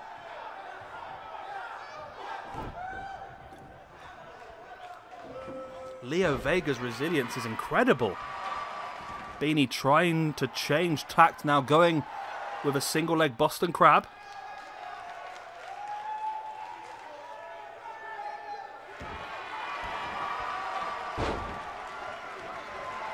Vega kicks Beanie out the way. Boot in the gut, now DDT by Leo Vega. If he can pull this off, Leo, that would be incredible. If Leo can turn this around and get the win in this match, that would be absolutely insane. The amount of damage he's taken so far. Beanie rolling, Vega through, super kick right in the face once again. But Vega again just fights back with a boot in the face of Beanie.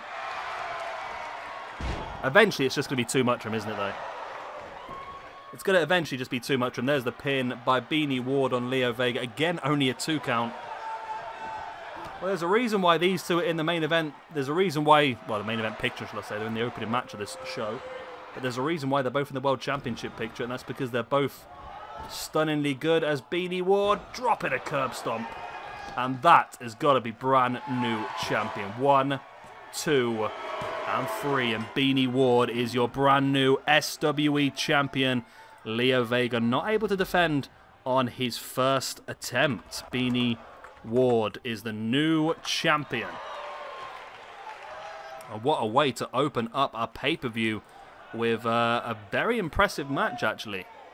And Beanie Ward offering a handshake to Leo Vega. And there we go. BD Ward, brand new champion. Right. Well, that's one new champion already crowned tonight. Let's move into the cruiserweight picture. You okay, Jasper? He's asleep. Random Cat has just come in and fell asleep now. Bless him. Random Cat is homeless, by the way.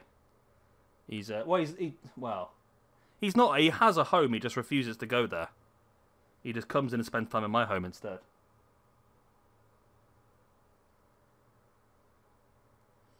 So the first opportunity here, the Order versus the Assassins. Will one of them be able to walk away with a championship? Oh, I've not done the rankings yet. BD Ward gets the pin. Leo Vega with the loss. Leo loses his yellow. Beanie gains the yellow. And a one-time world champion. There we go.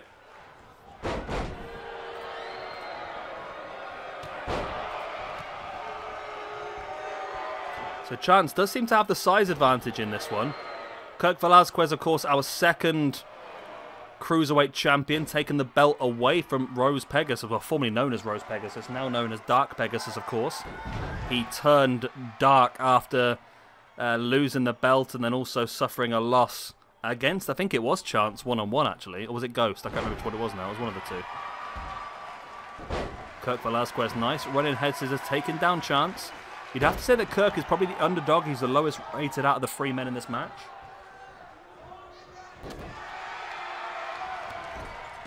Chance now crushing Kirk Velasquez into the corner. Kirk, nice dropkick in the face of Chance. Dark Lucha now, big knee in the face of Kirk. Into the nice snap suplex. And then comes straight across and catches Chance, but Chance striking back, and both of these guys so quick. Nice running Hurricanrana taking Chance down. And this is Dark Lucha's opportunity now. Now that Chance is on the outside.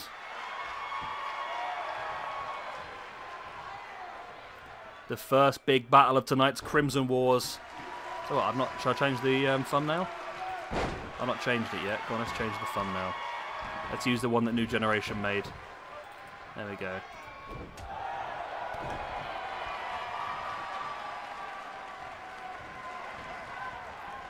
Oh, I've just noticed something. I've just noticed something. New Generation. If you've still got that that thumbnail available, you spelt assassins wrong. You put assassins rather than assassins.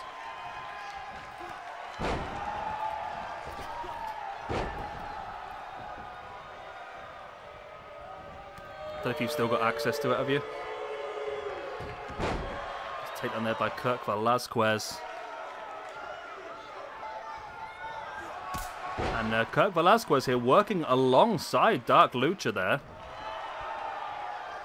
I've got a fly in my window. I've got a fly in my window. I think it's buzzing around everywhere. Sorry, Jasper, I'll shut the curtain for you. Sorry, I know it's a bit light for you. Go back to sleep, mate. Nice boot right in the side of the head. As Kirk Velasquez now stalking Dark Lucha. And hits him. No, Lucha reverses into a power slam. Beautiful. Now Lucha rolling through, catching Chance Morgan. In with a head scissors takedown. There's the pin. Can he pull this off? No, only a 2 count. I'm pretty sure there I could hear Dark Lucha from here there.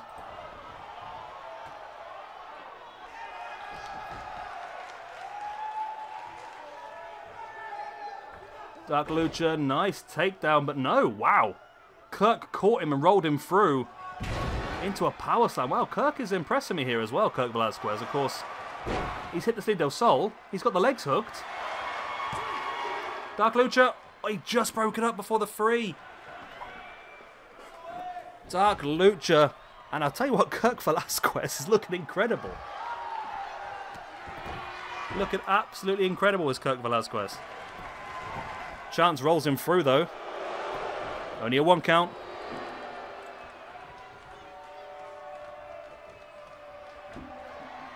Oh, Chance. We've seen he likes to use that choke slam. He hits it as well. Dark Lucha's down the outside, but Kirk able to fight back with a boot in the face. Nice neck breaker. Oh, but rolled through here by not Kalisto, sorry, by Dark Lucha. The pin from the Listo kick, the boot in the side of the head. It's only a 2. Chance catching the leg of Dark Lucha with the dragon screw. Now back up.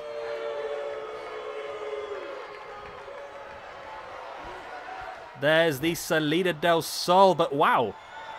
That was a clever move, that. Just as he hit the ground, Velasquez pulled him back and locked him in the head scissors. If Velasquez now can get the pin, Chance is down, you know. Chance is out of here. Kirk Velasquez now dives. Oh, into the takedown, ducks underneath, springs back into the crossbody as well. Into the wheelbarrow bulldog. Velasquez looking insanely good here. Rolls him through, boot in the side of the head. I'm incredibly impressed with Kirk Velasquez. Incredibly impressed. And in the battle between the Order and the Assassins, Kirk Velasquez throws a spanner in the works and picks up himself a victory and remains the champion. And also becomes the highest ranked man on the entire roster. We see the first loss then for Dark Lucha. And we also see a loss for Chance Morgan as well. Kirk Velasquez does incredibly well then to retain his champion.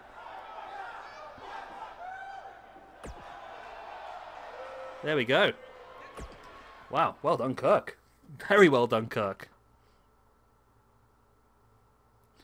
Next up then we have Virago going up against the women's champion Lovecraft. Yeah. But what it does mean now is there's only 3 matches tonight now where it's going to be Order versus Assassins, which means that it can't be a draw now. Well, it can be a draw if Muta retains his Intercontinental Championship, I suppose. Which is a possibility.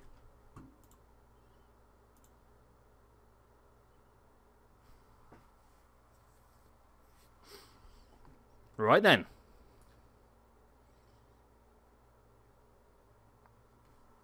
Let's see if Lovecraft can defend her women's championship for the 2nd time.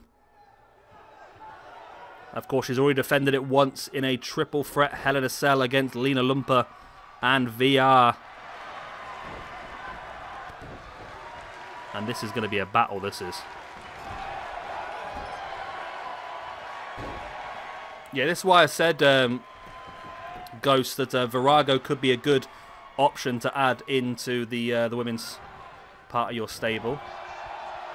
Because she is red and white.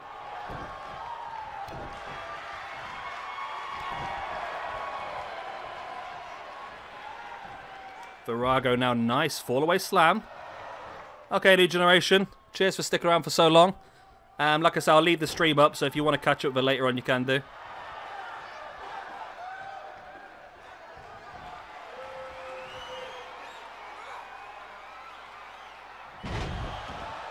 You can do, Ghost, yeah.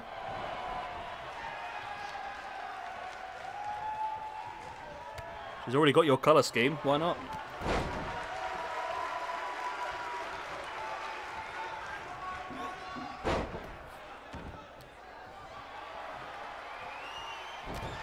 Nice jawbreaker there. And Lovecraft, wow, what a Uranagi. It might be worth waiting to see if she wins yet, Ghost. Lovecraft now stalks into that Sister Abigail, into the pin. If she can retain her championship here, that's going to be very impressive. Oh, it's only a 2 count. Only a 2 count.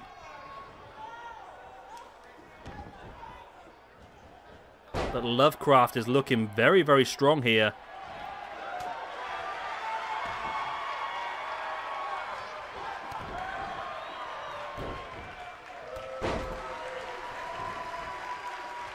I really thought this was going to be a very difficult match for Lovecraft, but she's very much impressing me here, you know. Very much impressing me.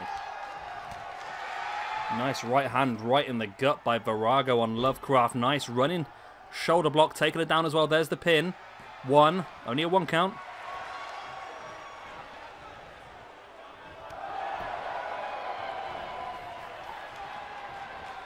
Of course, Lovecraft now showing the Order's colours. But she's the unpredictable one, isn't she? Lovecraft can do anything at any time. She's absolutely crazy. Virago, big strike. Dumping Lovecraft to the outside.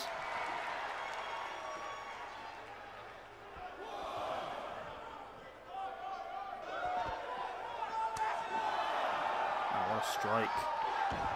Back in the ring they go.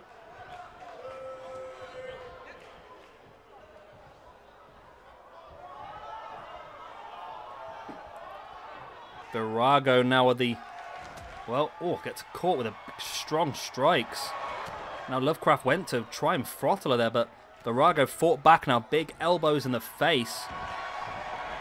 Lovecraft drops Virago. The warrioress. Of course, Virago does mean female warrior in Latin. Virago now, gorilla press. Drops Lovecraft down. That could be enough. There's the pin. Will we have a brand new women's champion? No, not yet anyway. Wow. Virago just backs into the corner now, just taking a breather. This match has been pretty good so far. Both of these ladies really could have walked away with a belt so far. Both hitting some high impact maneuvers. Jasper is still asleep.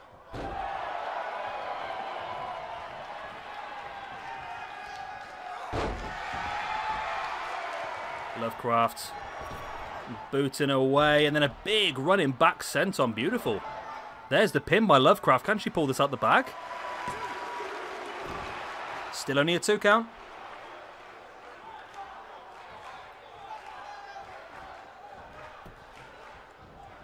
Virago fighting back now. Big uppercut. Absolutely flattens Lovecraft with the clothesline, but Lovecraft fighting back. This has been a very good match. So every match in this pay-per-view so far has been pretty impressive. Strong strike by Virago. Big clothesline as well. Lovecraft there with a jawbreaker. And she has her there with the throttle slammed down to the mat. Out of nowhere by Lovecraft.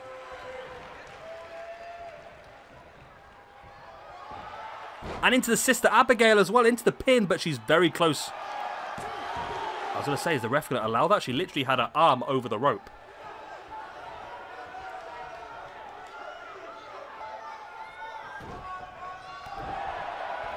Lovecraft now. This is actually a really even match. And again, she's got her throttled and again slammed down into the mat.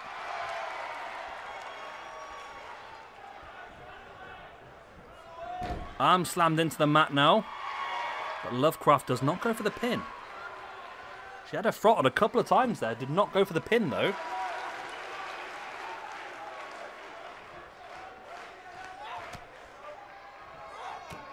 Virago fighting back. Both ladies go for big strikes, and wow, Virago just launching Lovecraft across the ring. What a strike right in the face there by Virago, now taking Lovecraft up on the shoulders. We've already seen this once in this match. Gorilla press, big move. Virago drops into the pin. Will it be enough? Wow, it is. Brand new women's champion crown here. Virago wins over Lovecraft. Lovecraft was very impressive still. Very, very impressive, but Virago was just one step too far ahead. And Virago wins the match and becomes our second ever SWE Women's Champion. There we go. Boom. Lovecraft not happy. I don't think this will be the last time we'll see these two ladies in the ring together. Let's move on. So Kirk Velasquez won that. Virago won that. So we've got one new champion crowned, or two new champions crowned so far out of 3 matches. Next up, we've got the Tag Team Championships. The Beatles make their first defense against the Perfect Storm. This should be interesting. Oh, the Ice Cream Man's here as well. Doobie doobie doobie doo, doobie doo doo doobie doobie doobie doobie doo. Don't look at me like that. Do you want ice cream? No, okay. So I'm talking to the cat again, I do apologise. Right then. Obviously Firestorm has quite a big makeover recently after joining the Order.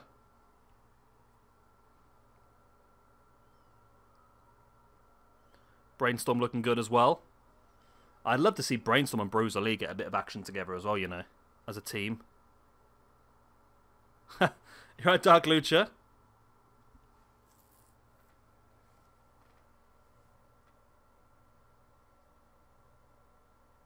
You're right, Jasper. There we go. Lucha, Lucha, Lucha. Here we go then. The Perfect Storm versus the Beatles. Why isn't what working, Lucha?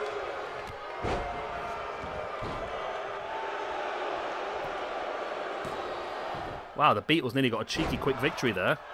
Nice roll through there by Brainstorm. I forgot how big John Lennon is. He's a big lad, isn't he?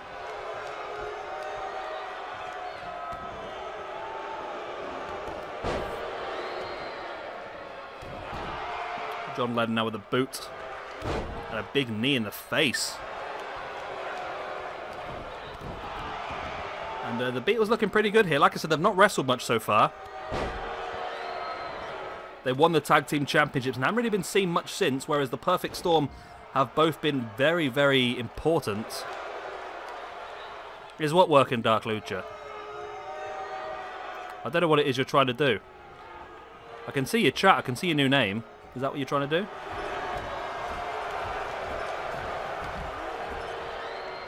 Dark Lucha, Dark Lucha. Oh, your profile picture. Oh, I have no idea how to change your profile picture.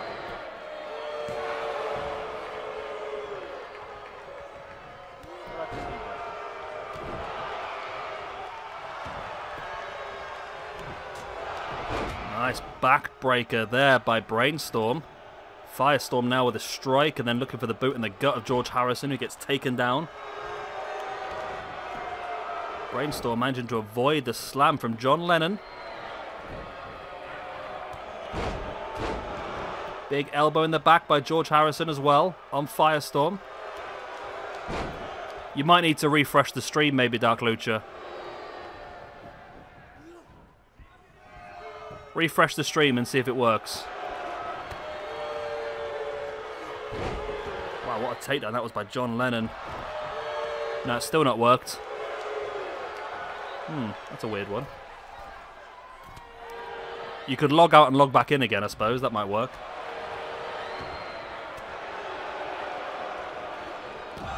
Brainstorm, nice spinning boot right in the face of John Lennon. This could be brand new tag. Oh, maybe not. John Lennon fights it back. Fez press.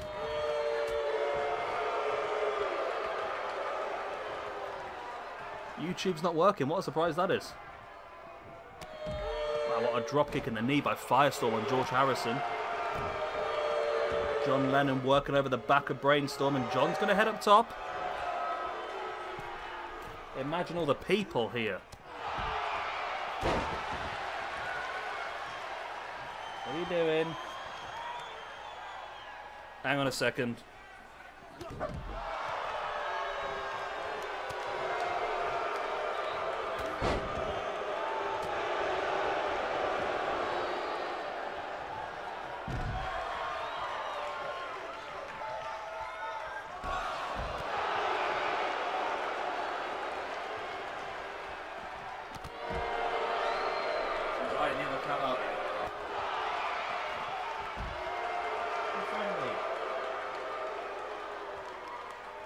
Okay.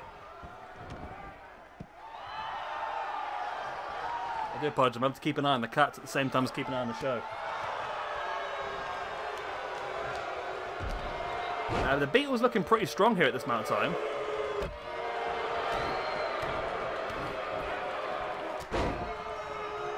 I wasn't expecting the Beatles to be so strong tonight, to be honest, but they are looking pretty damn good.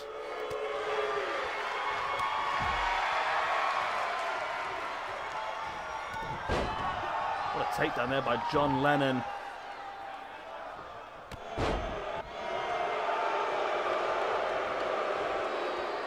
Nice submission there, locked in by Brainstorm, camel clutch, and John Lennon did not notice for a long time. Brainstorm now with a mandible claw on Harrison. Wow, Lennon just wiped out the ref. Completely wiped out the ref. Wow.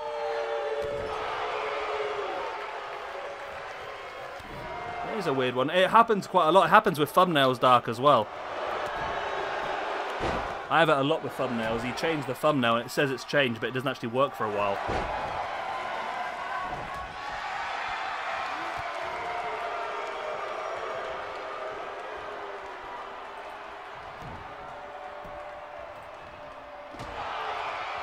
Elbow in the back of the head there by George Harrison. Big boot in the gut, now into a DDT.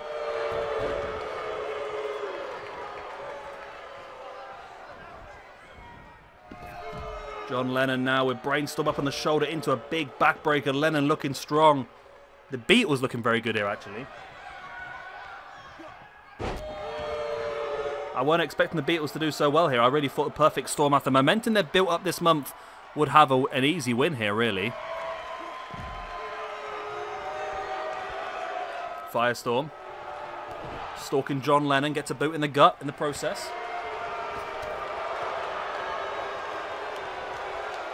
Lennon now with a backbreaker.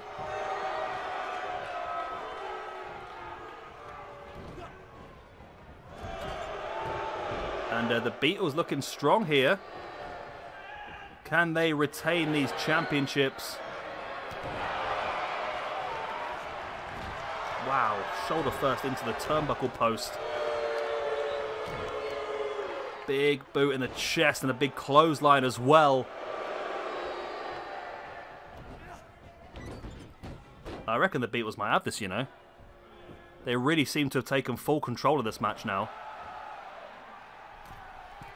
Lennon heads up top. He's imagining this big elbow and he hits it as well.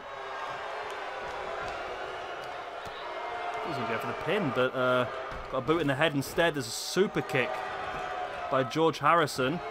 And that could be enough. 1, 2, and 3 in the Beatles.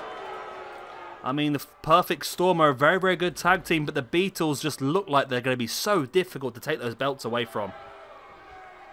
They really, really do. George Harrison, John Lennon with the points. Brainstorm and Firestorm suffer their first losses in quite some time. But wow, the Beatles really are a dominant tag team here. Very dominant tag team. There we go. We move on now. We've got 3 matches now where we will see the Order up against the Assassins. Still not working, Dark. That's weird. Your screen name change, I don't think has worked. But I'm going to go have a quick tinkle. Take advantage.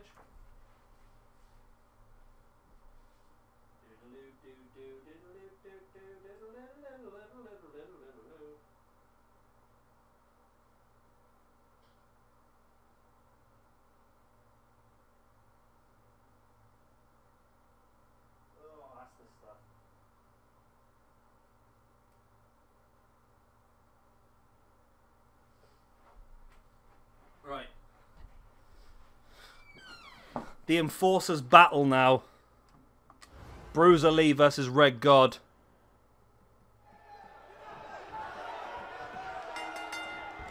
It's not very often that Bruiser Lee comes into a match as the shorter man, is it? Red God, the enforcer of the Assassins, versus Bruiser Lee.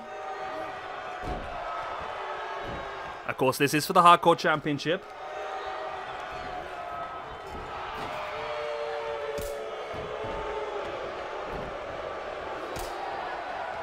Nice super kick again, but still, Red God just does not go down. He's a big man. It's going to take a lot to knock him off his feet.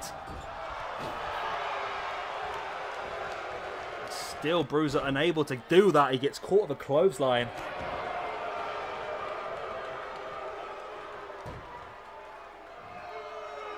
Nice. Grabbing the back of the neck. Big elbows in the gut there by Bruiser Lee.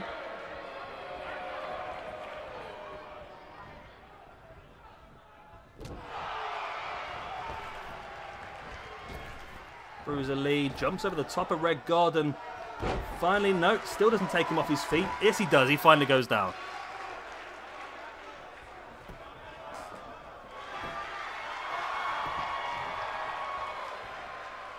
Bruiser Lee gets caught with a stiff right, and this is Falls Count Anywhere, remember. For the Hardcore Championship, Red God, the current 5th World Heavyweight, World Hardcore Champion. That's the words I'm looking for. Blue Hell, Wife Beater, Harry, and Firestorm all formerly held that belt. Wow, what a move by Bruiser Lee. Probably Lucha, yeah. And Red God already down for a 2 count with that big strike by Bruiser Lee. Red God tripping Bruiser over. Wow, what a strike. And another strong strike. And Red God really some big strikes from him.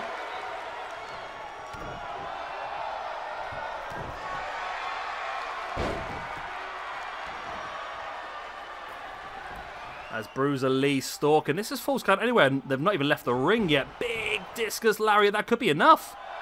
1, 2. Oh. Only a 2 count. Bruiser Lee not able to walk over the belt yet, but he's in firm control. Well, he was.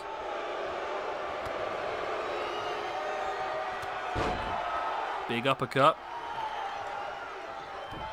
Ice Cream Man's here again. Bruiser now taking a breather in the corner. He's definitely in control of this match now. He's taking the big man off his feet. Now the big man's struggling to get back up there.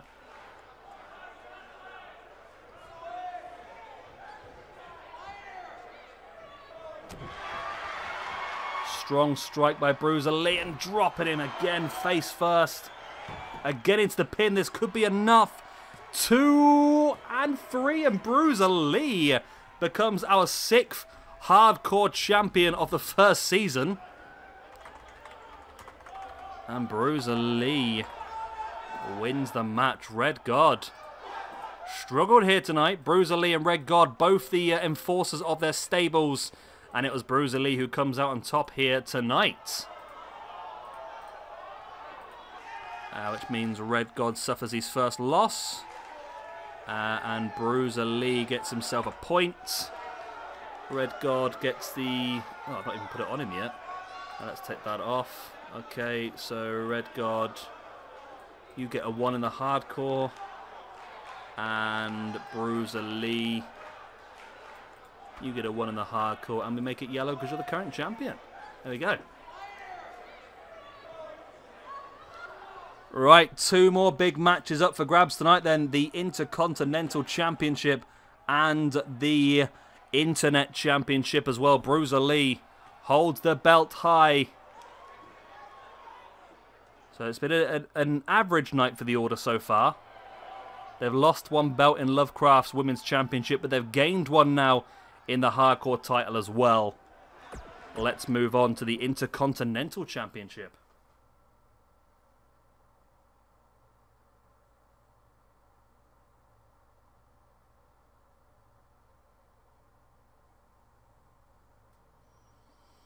Yes, Jay, I can see, yeah.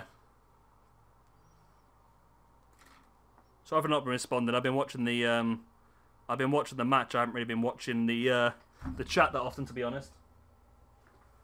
Right then, Gemini, Tiger King, and Muta. Muta making his first Intercontinental Championship defense since winning it in the Championship tournament. Of course, he has lost a match. He has lost a champion versus champion match against Leo Vega. Let's see how we go.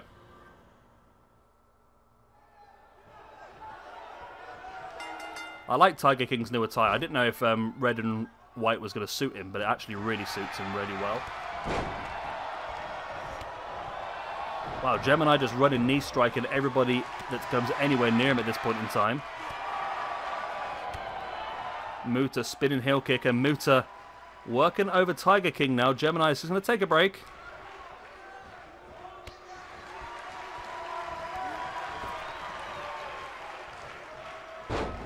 Nice trip. Turning Tiger King over into the submission. So Gemini break it up. Now Gemini working over Muta. Remember, we still have the main event of the evening for you. The best 2 out of 3 falls Hell in a Cell match to become the first ever internet champion between Jay Anderson and Ghost. It's obviously a very high level championship, that one. It's going to be probably sat just a little bit higher than this one.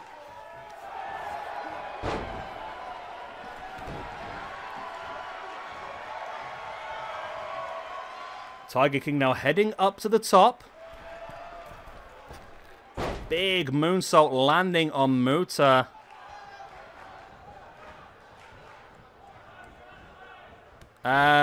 Possibly.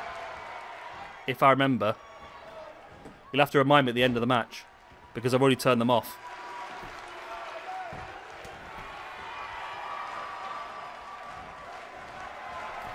And there's a Falcon Arrow there by Gemini on Tiger King. Muta up on the middle rope, sort of taunting the crowd. Gets caught with a neck breaker now, though.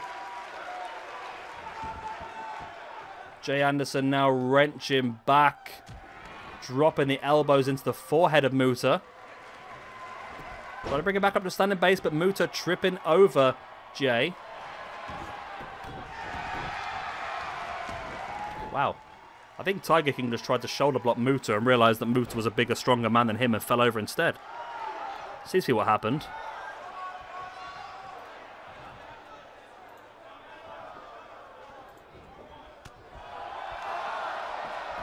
Muta springs back into the ring.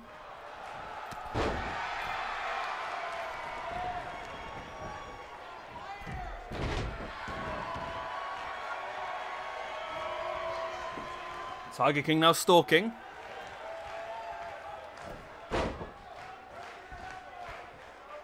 Theo. It's okay. 1 second, cat again. 1 second.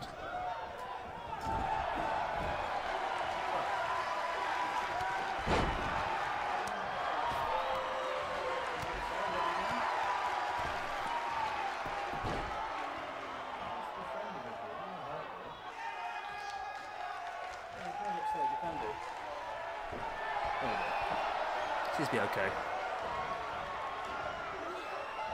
Random catch just laid in the middle of the mid-room and she's not quite sure what to do.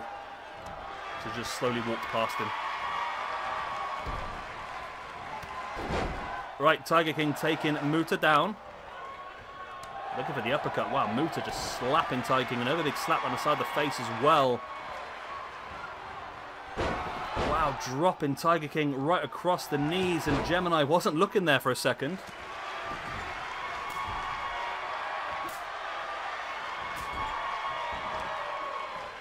It is looking like a 5-star match at this point in time, isn't it? Wow, boom.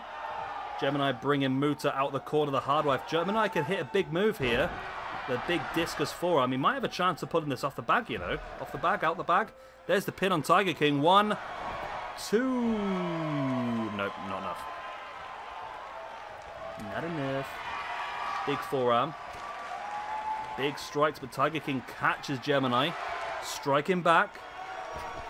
Gemini dumping Tiger King to the outside. What was that noise? That was a weird noise, that was. Hey ho.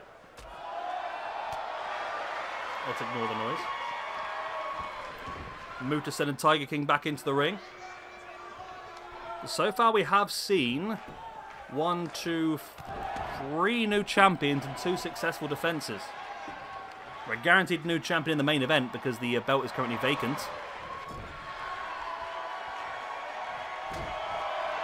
Big elbow in the knee by Gemini, running knee strike. Front chancery on Tiger King. Gemini now twisting the leg of Tiger King. Pin here by Gemini on Muta, who's down. Could he steal it? No, not quite. Gemini looking strong. But Muta fighting back, twisting the arm. Gemini strikes in the face, boot in the gut. And now down in the flatliner. Tiger King is down on the outside. 1, 2. Tiger King to slide back in. Oh, it's only a 2 count. Tiger King now around the back. Clubbing right across the chest of Gemini. If Tiger King can hit something big on Muta, this could be enough to get the win here. He's going to go for the pin. I don't think it's going to be enough. It wasn't enough for Gemini a few moments ago. Nope, still not enough. Muta avoiding Tiger King, who catches in front chancery. Muta now neck breaker on Tiger King, taking him down. There's the pin. 1, 2. Oh my god, it's only a 2. That was so close to a 3 count.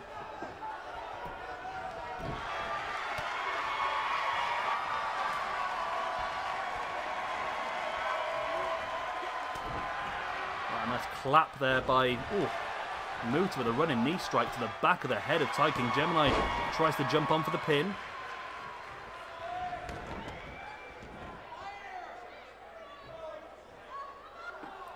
Muta can't quite decide what to do here. He needs to pick somebody and finish them off. He's going to go after Tiger King. Only a 2 count once again.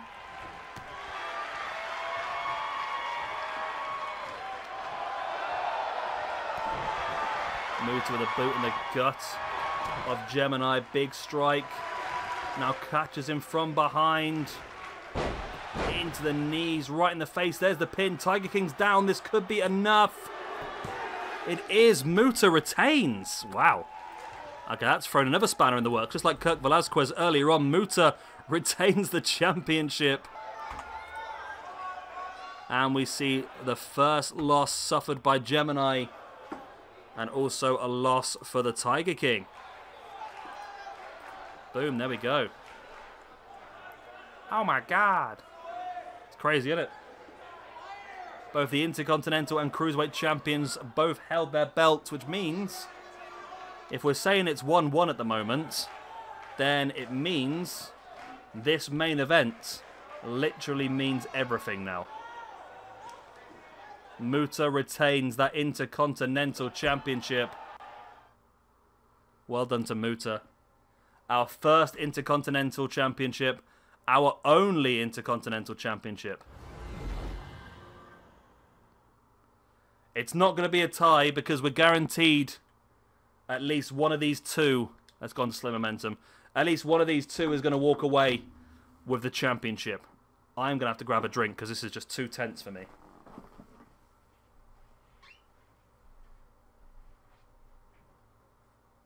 you going upstairs? Okay.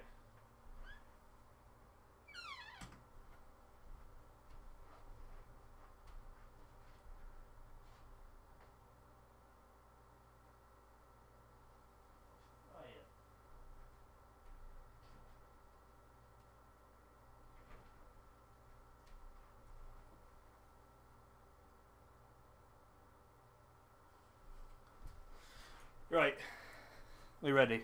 Are we ready? I had my drink. I had my can of Pepsi Max Cherry. So we will give, as we did in previous 2 out of 3 Falls matches, we will give a point for each pin. So somebody could get 2, somebody could get 1, somebody could get nothing. Let's go.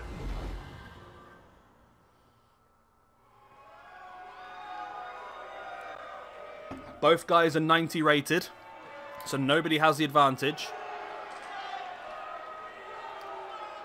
Both guys have built momentum via squash matches moving into this tournament. Or this main event, shall I say. As here comes Big Bad Ghost.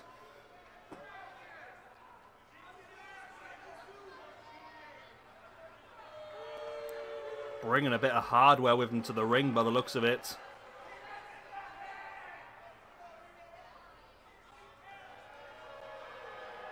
Here he is. I've got goosebumps. I'm so invested in this match. I've got goosebumps. And there he is.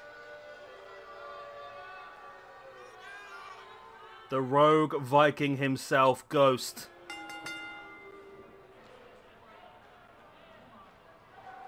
All the way from Valhalla.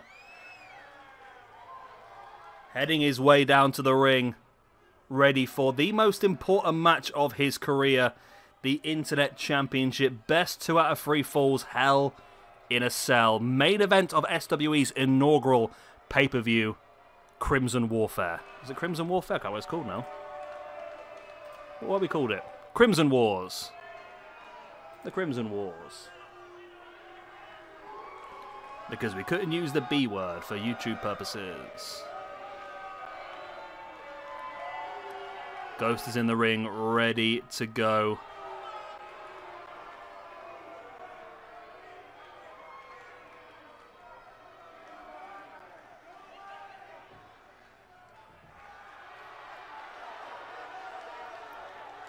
Here comes Jay Anderson. Had a bit of a rough start, Jay Anderson. 3 losses in his first 3 matches, but since then has turned it around with 3 wins. Really turned this one around.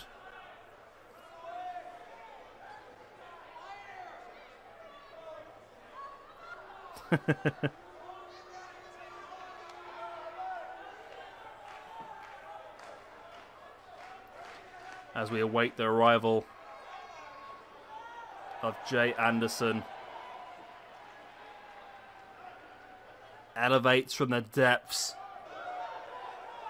It's the way the order is.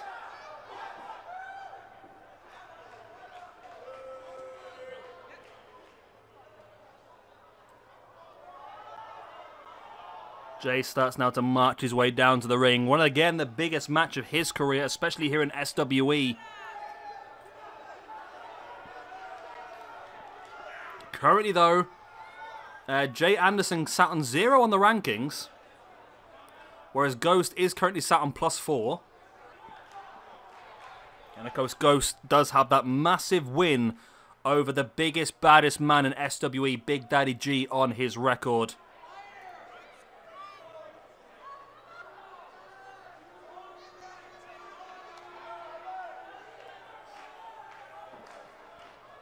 Jay enters the ring as we see Ghost stalking in the background. This is going to be insane. This is going to be insane.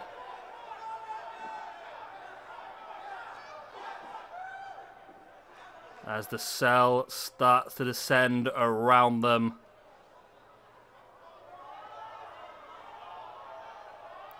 That's what it's for. The Internet Championship.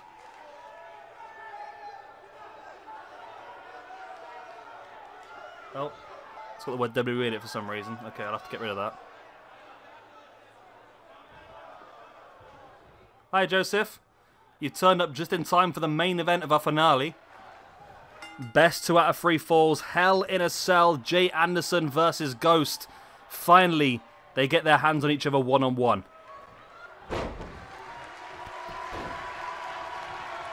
And it's Ghost taking the early advantage. Of course, as we know, we built these characters ourselves. As we know, Ghost has a very strong style. Very, very strong grappler. Very strong striker. However, Jay will have the advantage with pace and speed. And that striking advantage as well. We know how strong he is at striking. Those kicks can come out of nowhere.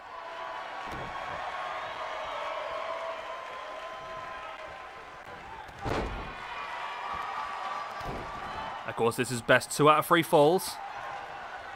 So I was messing around yesterday, by the way, on 2K20, and I noticed the Hell in a Cell matches are a lot better on 2K20.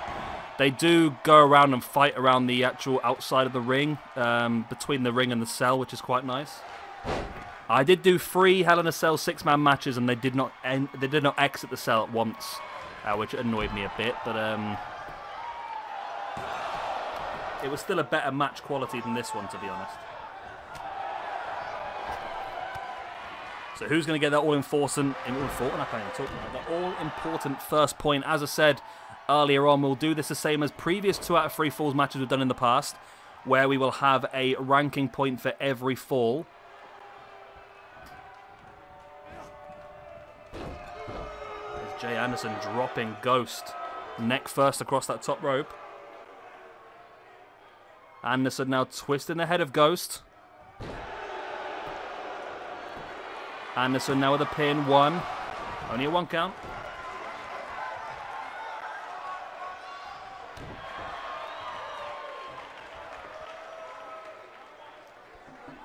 Jay Anderson now twisting the head once again, and Jay's starting to take more control of this match now.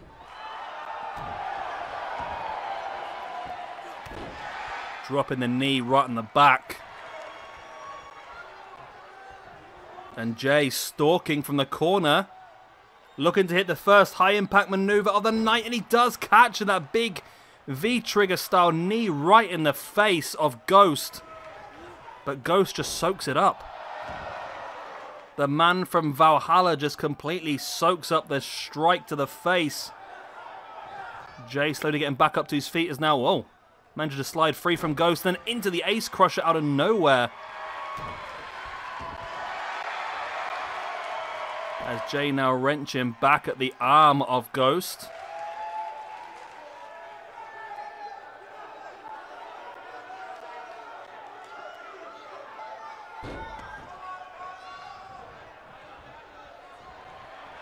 Jay now. Oh. Ghost slamming the arm of Jay into the mat.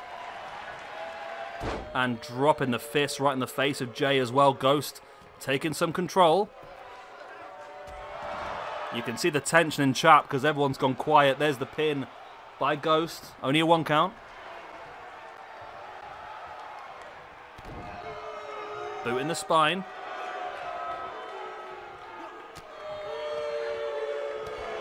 Oh, what a boot right in the face there by Jay as well. Slowing the pace down here. Ghost slides to the outside. What the hell? I've never seen a cutscene in a Hell in a Cell match before. What even happened there? What was that? What was that? There was a cutscene. What? I've never seen a cutscene in a Hell in a Cell match before. That was bizarre, that was. Jay dropping the elbow right across the neck of Ghost. Still no pins yet.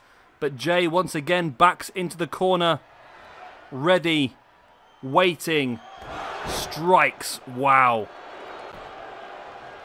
And that's why it's called Crimson Wars. As Ghost busted open, but only a 2. Only a 2 count in this best 2 or 3 falls match. And there is the strike. The strike of the order, and it's still not enough. Ghost kicks out after 2, and Jay has to take a breather here just to reevaluate the situation, just to try and plan his next run.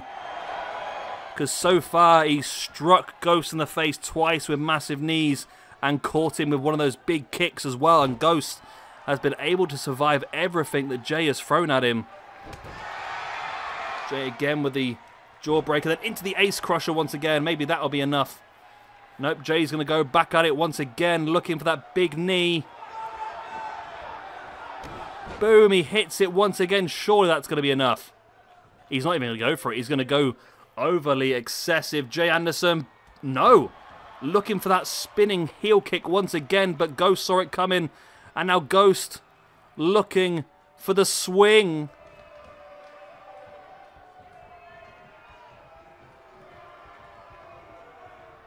Wow. Ghost just swings Jay around the place. Ghost now drops into the pin. Will this be the first point?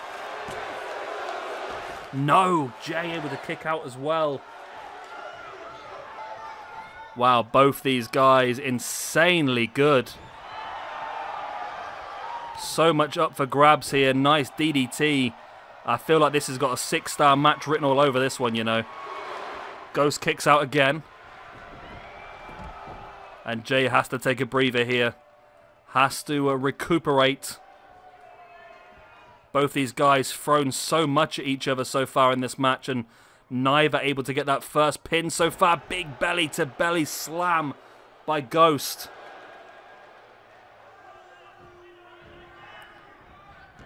Nice roll through there by Jay. Boot across the back of the head. Our Ghost is sort of blending into the ring a little bit here and there, isn't he? Nice shoulder block. Another big clothesline by Ghost. Sending Jay into the corner. Splashed him. Follows up with a running cross body. Wow. Showing his incredible strength. Talking of incredible strengths, Ghost, we've seen him win matches with this before, looking for the razor's edge, but Jay Anderson rolls him through. Referee is so slow to get down. Oh, it's only a 2. I thought Jay Anderson had stole that first pin there, you know. Ace Crusher once again. As Jay now stalking, looking for the 4th of these knees in this match. He misses it though. Ghost saw it coming. Jay though using his pace to get straight back on the attack, running knees into the back. Still, this 2 out of 3 falls Hell in a Cell match is yet to suffer a single fall. But we see Jay here looking to send Ghost back to Valhalla with that fade to darkness. 1, 2, and no! Oh my God. Oh my word. Ghost just haunting Jay here tonight. Jay finding out you can't kill what's already dead. Ghost though is definitely wearing that crimson mask, which could become an issue for him.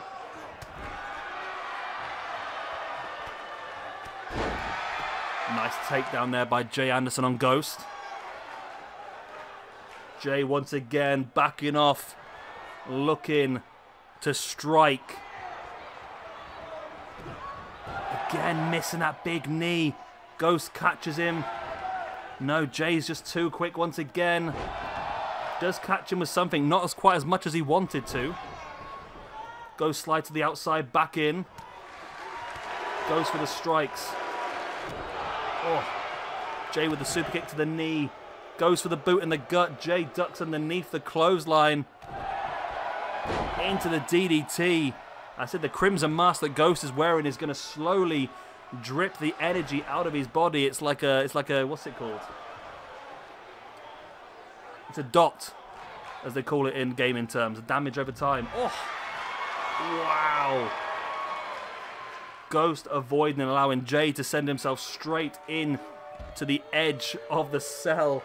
And now the battle does commence out here. Ghost sending Jay back into the ring. Jay now trips Ghost over.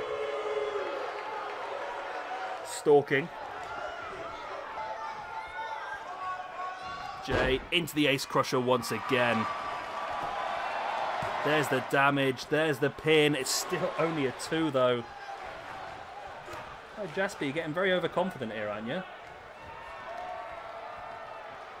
He's now jumped up. He's asleep on the sofa. As, wow, Ghost just choking him out. That's got to be enough. I think he's out, Jay, here. I think Jay's out. No, he's not. Oh, my God.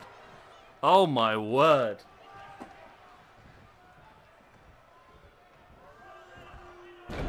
This is just incredible scenes here. Jay just pops straight back up into the tornado head scissors. A boot against the spine. Of course, this match was Hell in a Cell, so nobody else from either stable could intervene in this match.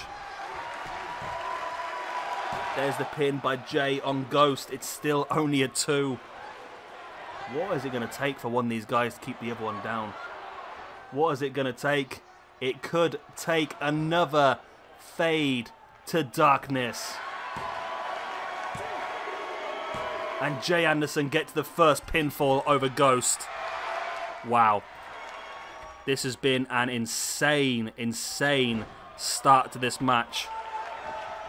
And Ghost is back up on his feet now. It's 1-0 to Jay Anderson in this 2 of 3 falls match. Can Ghost get one back, or can Jay make it a clean sweep here tonight? Ghost. Big shoulder block taking Jay down. Oh, into the black hole slam. There's the pin. And Ghost makes it 1-1 with that black hole slam, sending Jay straight to Valhalla. Where's Jay's name gone? I've lost Jay. There he is. He's down there. Okay. So next full wins. Next full wins. It's Jay stalking Ghost for that knee strike right in the face. That could be all she wrote. No, it's not. As Ghost just launching Jay away. I don't know why Jay just didn't go for the pin after that knee strike. Oh, did he catch him? Did Jay catch? I think Jay caught him there. Yeah. Jay, oh my word. Wow, Ghost was taunting the crowd. And out of nowhere, Jay just pops up and strikes him firm on the side of the face. And the Internet Championship is going home tonight with the order. Wow. Ghost got a bit cocky there, you know. He had his hand up in the air, taunting the crowd. And he got caught with a strike right in the side of the face. That fade to darkness. It was an incredible match. Both guys really could have walked away here champion. But in the end, it was Jay Anderson who was able to get a hold of the Internet Championship. And Jay Anderson is your first ever Internet Champion. And there we go. There we freaking go, ladies and gentlemen. Jay Anderson is the Internet Champion. And that is also the end of Season 1 of our little experiment, which I think has gone incredibly well, actually. I'm very happy with how things have gone. Yeah, I'm very pleased, actually, so I'm very happy. Of course, if you have enjoyed, make sure you like, subscribe, all that other good stuff. I'm going to put a vote out in a few minutes to see whether you want Season 2 of this or the Battle of the Brands Season 5 first. I'm going to put that out in a moment. But yeah, thank you very much for joining. We've been streaming for 4 hours now. I'm going to go and have a bit of a break. We will do some more of this tonight, but all we'll do is a little bit of roster build, I think, just to just a bit of fun, you know, that sort of stuff. Where are you, Jay? There you are. I'm just adding it into the rankings now. So Jay Anderson is the one-time Internet Champion. And I think everybody's going to be available to go for the Internet Belt. I think probably what we'll do with the Internet Championship is if there is a consensus in the crowd that somebody deserves a chance at the Internet Championship, then the match will be made. That's the way the Internet Championship is going to be made, I think.